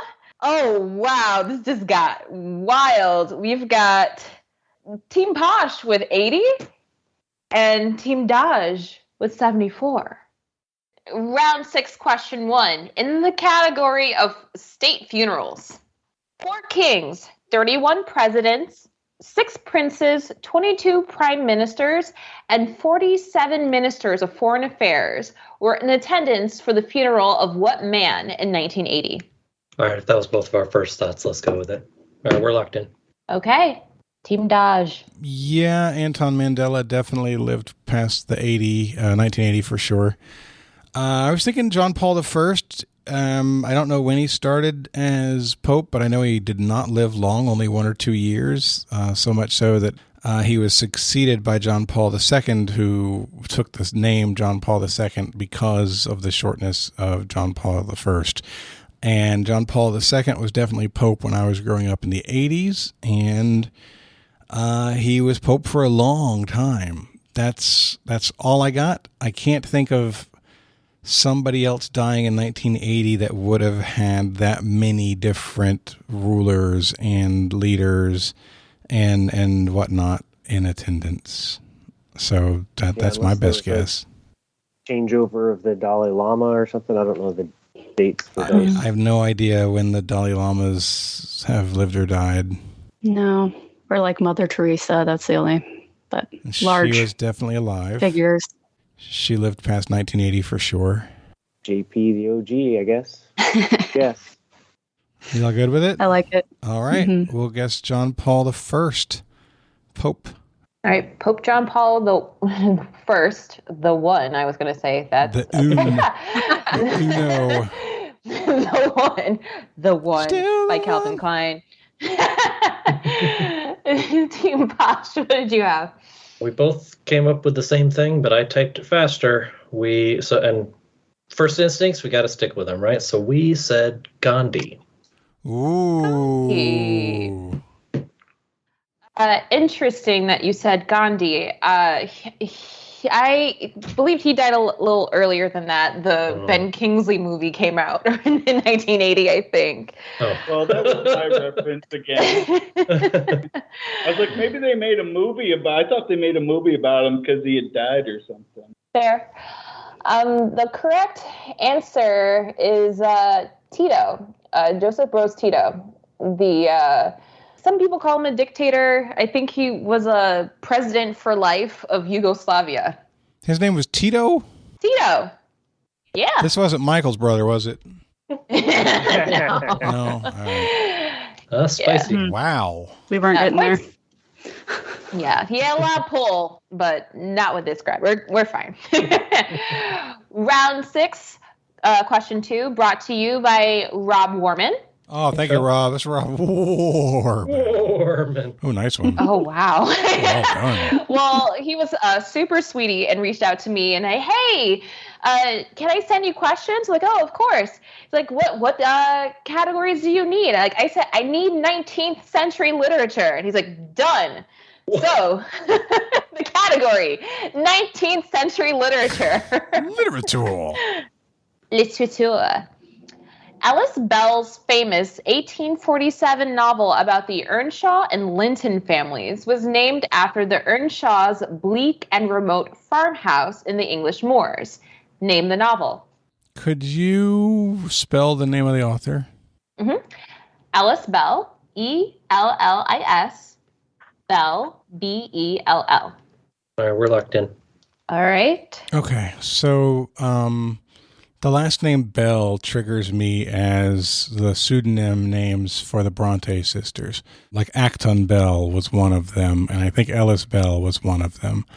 And so then we're looking for something by a Bronte that was done in with a name that had basically a place. And so the two that we're talking about right now are The Tenant of Wildfell Hall, I think this is a story about a woman with a daughter, though, where she's basically squatting in this place, and in her story. The other one, Diana, I think you brought up, Wuthering Heights. Right. And if that's a place, that seems more like it's going to be about the families. Yeah, I mean, that's definitely a story about two families. And as soon as she said moors, that's where my brain went. So that was in the moors? That was like in a swampy area? They talk about going out into the moor in the book. And I think I had to look it up in the dictionary or something back in the olden days. I think we should go with that then. Yeah, I agree. Yeah. Okay. All right. We're going to say Wuthering Heights. You wanted the name of that book, right? Yes. Okay. Team Dodge, locking in with Wuthering Heights. Team Posh, what do you have? Well, we didn't have much, but I know why I love you. How I got there was, again, when I was in college, it's where I started to become interested in reading books and just exploring all kinds of stuff. And so I know like the titles to a lot of books without actually having read them. So I don't know if this is right because, but I believe that one of the books by this person is named Eternal Beloved. And I think it's also a movie too, which I haven't seen. But I believe Bell is there was a book called Eternal Beloved, which obviously I never could be persuaded to pick up from the library because it just didn't look interesting enough. I'm not into a lot of books from that time period, quite frankly. But I told Josh, I'm like, I have no idea if that's the name of a house or anything like that. But it was the best we were going to get. So if it is, then Eternal Beloved is a great name for a house. So I'm going to go Eternal Beloved. All right. So Team Dodge locked in with Wuthering Heights. Team Posh locked in with Eternal Beloved. It helps to know that Ellis Bell is the pseudonym for Emily Bronte, and her only book is Wuthering Heights. Nice job. Yes. That was great. But that makes the score even more interesting when we get to it. But before we get to the score, let's do round 6, question 3. And it's a showdown! Okay. Crap. Showdowns are hard with multiple people. We're going to do it, though. We're going to do it. It'll be fine. I give you guys a minute 30 to come up with as many answers that are going to fit my question. And whoever gets the most gets the points. If you give a wrong answer, 0 points for the points go to Ravenclaw. We know that. Okay. So here's your question in the showdown. At the 2014 Oscars ceremony, Ellen DeGeneres took a selfie with 10 celebrities and Lupita Nyong'o's brother. Name as many celebrities as you can that appear in that main selfie. 30 seconds left. And time. All right. Did you get that, Zahkia? I did. Okay. So, Team Dodge gave me Ellen DeGeneres and Lupita Nyong'o. So I didn't include Ellen DeGeneres in the list, but I guess she counts. I mean, she's in the picture. She is in the picture. But Lupita Nyong'o is for sure on the list. Team Posh gave me... So you just did the 2? Just the 2. 2 or 1? Okay. Yep. Well, Team Posh giving a slight woo-woo because they gave me Bradley Cooper, Meryl Streep, Kevin Spacey, Jennifer Lawrence, and Brad Pitt. And that is 5, and those are all correct answers. Wow. Yes. So they win the showdown. Oh, golly. Also in that picture is Jared Leto, Channing Tatum, Julia Roberts, Angelina Jolie, and the other team said Lupita Nyong'o. So yes. Wow. No, Jolie's the only other name that we said in the chat that Eve was there, and the rest of it would have been wrong. All right. So Team Posh, gets the points, making this a wild game at the end of round 6. Going into the gauntlet, Team Posh, you have 90. Team Dodge, you have 84. All right. And what's the gauntlet category going to be? Your gauntlet category is one of my favorite basketball players of all time, Mr. Tim Duncan. Mr. Tim Duncan. Okay. Our wager's locked in. Okay. We have a Team Posh in a spicy game. Is there another nice girl? I think we're Team Baby. Or Team Scary, one of the two. Depends on how this ends. Mm-hmm. All right, our wager is locked in. Question 1 of your gauntlet in the category Tim Duncan. Dunkin' Donuts released Love Donuts in 2011 and 2018 to commemorate what events? Can I get the years again? Yep. 2011 and 2018. Are the events the same event? Or are we talking about different things when you say events? They are very similar events. Okay. All right, we're locked in. Our answer is locked in. Question 2 in the gauntlet, category Tim Duncan. If you go to a Tim Hortons coffee shop in Canada or the northern U.S., make sure to use this sporty term when ordering a coffee with 2 creams and 2 sugars. Meow meow! I only had one hand, so I had to do that. Meow meows. Yeah, we can definitely lock that in, guys. I'm 100% on that. Okay, locked in. Okay. Your third question in the gauntlet, category Tim Duncan. As a teen, Tim Duncan was less interested in basketball and was more interested in training at the Olympic level in what sport until a hurricane destroyed the only training facility in the U.S. Virgin Islands. That's exactly what I was just typing, Pete. All right, we are locked in. We're locked in. Okay. So, first question in the gauntlet. Dunkin' Donuts released Love Donuts to commemorate what 2011 and 2018 events? Jonathan, Anton, and Diana, what did you say? Yeah, Jonathan worked us into the royal weddings. Okay. Sorry, I don't know the name. I can't even pull the names of the beginning. I know so little about them and care so little, but I don't even know the names. So. But we thought that sounded like a good answer. Okay. Pete and Josh, what did you say? We kind of went back and forth, but the only thing that made sense with the years for us was the weddings of Prince William and Prince Harry. So we also said royal weddings. Okay. Question 2. If you go to a Tim Hortons coffee shop in Canada or the northern U.S., make sure to use this sporty term when ordering a coffee with 2 creams and 2 sugars. Pete and Josh, what did you say? For this one, we didn't know. Pete doesn't drink coffee because he's some sort of lunatic. I live on the West Coast, but on the East Coast, there's lots of Dunkin' Donuts. And I'm pretty sure at Dunkin', you would call this like a double-double. I'm pretty sure I've heard that. That doesn't sound too sporty to us. So we were thinking about double play. Tim Hortons is in Canada. Let's make it a hockey term. Well, I think a power play is 2 minutes. So I guess you go into Tim Hortons and order coffee with a power play. Doesn't sound great, but that's what we said. So Jonathan, Anton, and Diana, what did you say for this one? In basketball, if you have double-digit numbers in 2 of the major categories, like assists or rebounds or points or steals, if you have 10 points or 10 or more in either of those categories, they would call that a double-double. Or if 3 of them would be a triple-double.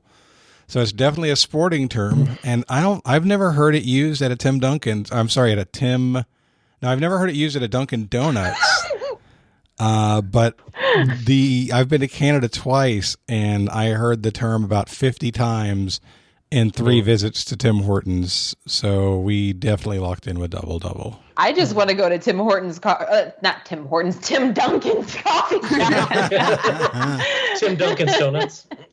Oh, wow. Yep. writing him a letter. Okay. Then Dunkin' Donuts will write him a letter too, called cease and desist. Get a lot of letters. Question 3 of the gauntlet, and Tim Duncan. So Tim Duncan was less interested in basketball and more interested in training in the Olympic level in what sport until a hurricane destroyed the only facility in the U.S. Virgin Islands. Pete and Josh, what did you say? We were talking about it, training in the Virgin Islands seems to potentially rule out winter sports. Maybe not, because you might need a facility, but we stuck on summer sports. Track and field, like you can kind of run anywhere. Yeah, you got to have measurements, but you can kind of do that anywhere. You can kind of swim anywhere. Yeah, it's not a Olympic pool or anything, but so the answer we went with that would need a facility, could be the only one in the Virgin Islands, and that we wanted to see Tim Duncan do was gymnastics. Fair. So we locked in with gymnastics. Jonathan, Anton, and Diana, what did you guys say? So we talked about a few different options. We went down the track rabbit hole, pole vaults, long jump, the like. We also went the winter sport route, talked a little bit about skiing, maybe some bobsledding, ended up coming around to swimming with hopes that hurricane wiped out Olympic-sized pool somewhere. So we locked in with swimming. Okay, so starting from the top. Dunkin' Donuts released Love Donuts in 2011 and 2018 to commemorate what events? Yes, these are the royal weddings of Prince William and Prince Harry. Nice. Royal weddings are the correct answer, or is the correct answer. Next, if you go to a Tim Hortons coffee shop in Canada or the northern U.S., make sure you use this sporty term, sporty spice. There it is. When ordering a coffee with 2 creams and 2 sugars. I don't know if Sporty Spice drinks these, but the answer is a double-double, and it is a basketball term. Good job, Jonathan. And finally, as a teen, Tim Duncan was less interested in basketball and more interested in training at the Olympic level in what sport until a hurricane destroyed the only training facility in the U.S. Virgin Islands. He was interested in training in this sport because Tim Duncan's older sister is an Olympic level athlete in this sport. The destroying of a Olympic-sized pool that absolutely wrecked his career, decided he wanted to take up basketball instead. Swimming is the answer. You can swim in the ocean, job, guys. Tim Duncan. he's got a swimmer's body. It seemed like I was trying to think of what kind of athletics can you do well when you're 6'10". Gymnastics. Gymnastics is not one of them. Those guys are all very short. Yeah, it's either swimming or volleyball, really. Oh, volleyball would have been a good answer, but training for that one's not super. Yeah, not as good as swimming. Very cool. Yeah. Well, it's time to find out what everybody wagered. Josh and Pete, why don't you all tell us first what you wagered? Sure. Well, so we thought the questions Pete. were all really hard, so that should be the first indicator that we weren't going very high. But we had been coming back, and we wanted to be bold with the choice that we were making. You went Just zero. not bold enough. We went to 0. Yeah. You went 0. So it means that we absolutely had to get it right to beat you. There's no way to miss it and beat you when you're betting 0. We did manage to get it right, so we needed to bet more than whatever the heck our distance was, 6. We needed to bet 6 or more to tie or win. We bet 12. 12. Yeah. Hey! So, yeah, final score is going to be 96-90 with Diana, Anton, and Jonathan coming from behind after leading for most of the game. Nice job, guys. Wow. Very nice. What a back and Yeah, good forth. game, everyone. I was just like, we have to lead going into the gauntlet. We got to lead. It's gonna nope. Good job, guys. All right. Well, before we go, we like to give everybody a chance to do shout outs or promote causes that they care about. We'll start with our winners. Diana, we'll start with you. I actually took notes, so hopefully I don't forget anything. Thanks to my hubby for taking along to all the pub trivias we go to these days, now that we can again, and my family for putting up with listening to y'all's podcast. Putting up with? Oh, come on. All of the road trips. Actually, they're a bunch of nerds, too, so they love it. Thanks to you guys, the crew. Like I said, I've been listening for about 5 years now, and you guys always keep me entertained on my long drives. And then, so my sister was on a few episodes ago, and she mentioned 4-H, which program we did when we were kids, younger. And then I'd be remiss if I didn't talk about one of the youth programs I did growing up. So I did Civil Air Patrol. If you haven't heard of it before, it's the official Air Force Auxiliary. I participated in high school. And I highly recommend it for young folks who are interested in going into the service. They have lots of activities, more than just learning to march. They do search and rescue, glider flight, powered flight, drill team, loads of leadership opportunities. In fact, I flew for the first time with them through their programs. So I'll owe that to them forever. And it was such a great experience. They have youth programs and senior member programs, which is just 18 plus. So not the old folks, but you can participate your whole life if you'd like. And if you'd like to learn more, you can go to their website, which is gocivilairpatrol.com. Like I said, it's for youth, but there are ways for you to participate as family if you yourself would like to participate as well. Very cool. Thank you for sharing that. Anton, you're up. First, a moment of local pride. My Sounders won the CONCACAF Champions League and are the first MLS team ever to do so. Very cool. We'll be representing at the Club World Cup, so that's awesome. I wanted to send some love to Ukraine, and hopefully they keep their momentum going forward as it is. And then I wanted to bring it back to my passion, as I mentioned at the top.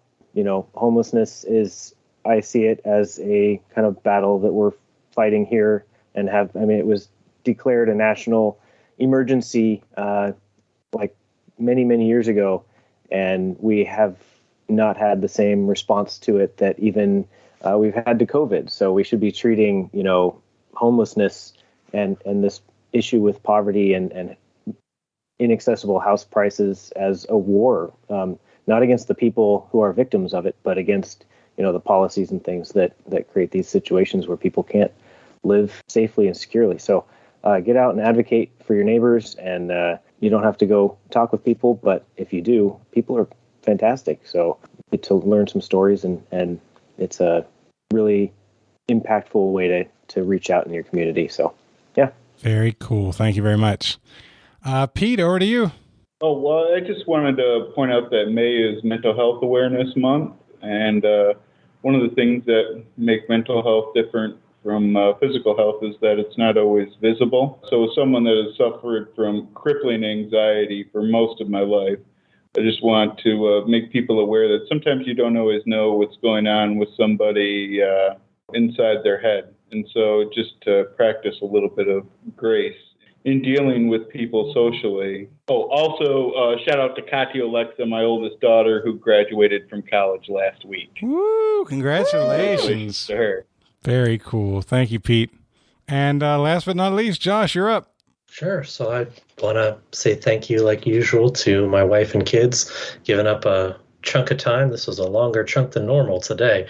So we'll wrap this up. But thanks to them for letting you guys borrow me. And then I wanted to bring up an issue that should be near and dear to everyone's heart. It affects us all. Put the shopping carts away when you're done with them.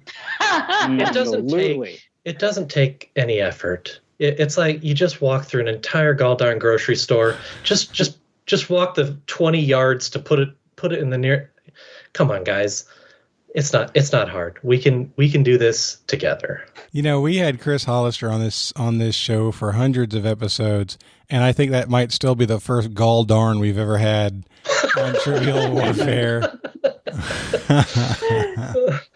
You were taught by your parents you're not supposed to say damn. You're taught by your parents you're not supposed to say God. All right, well, gall darn it is what I'm going to say.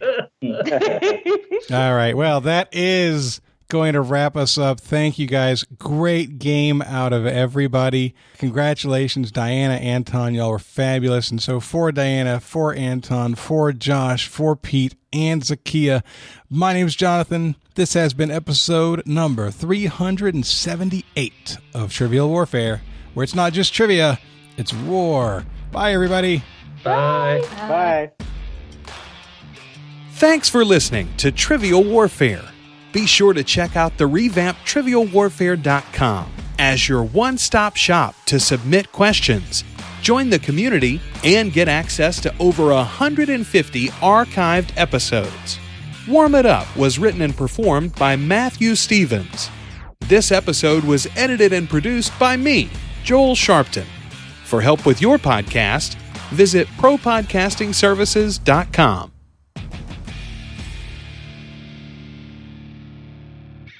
Hello and welcome back to another episode of Trivial Warfare. We are the podcast that takes the pub quiz out of the pub and brings it home to you. We have been interrupted by a police emergency apparently at the start of the show. No, it's quite all right. You can't help it. I live in the city. That's what happens. And you know what? Somebody needs help. So good for the police for getting out there and doing what they got to do. At least as long as they're doing something they should be doing. That maybe I'm just going to erase all of that. Let me just start over wasn't here. Quick enough. Let me just start. Here we go. Part 2. And Yeah, I think one, I didn't know what Cholula meant. I knew that Valentina was a woman's name, but I didn't know what Cholula meant. And Josh knew that Cholula had a woman on the bottle, so yeah. Oh well. My one problem with having a woman on the bottle was that it doesn't look like a soldier. it doesn't. That's true. She kind of looks like Bob Saget, though, if you look at her face. Wow. Just saying. For what it's worth, Cholula is derived from a word meaning the place of retreat. I like.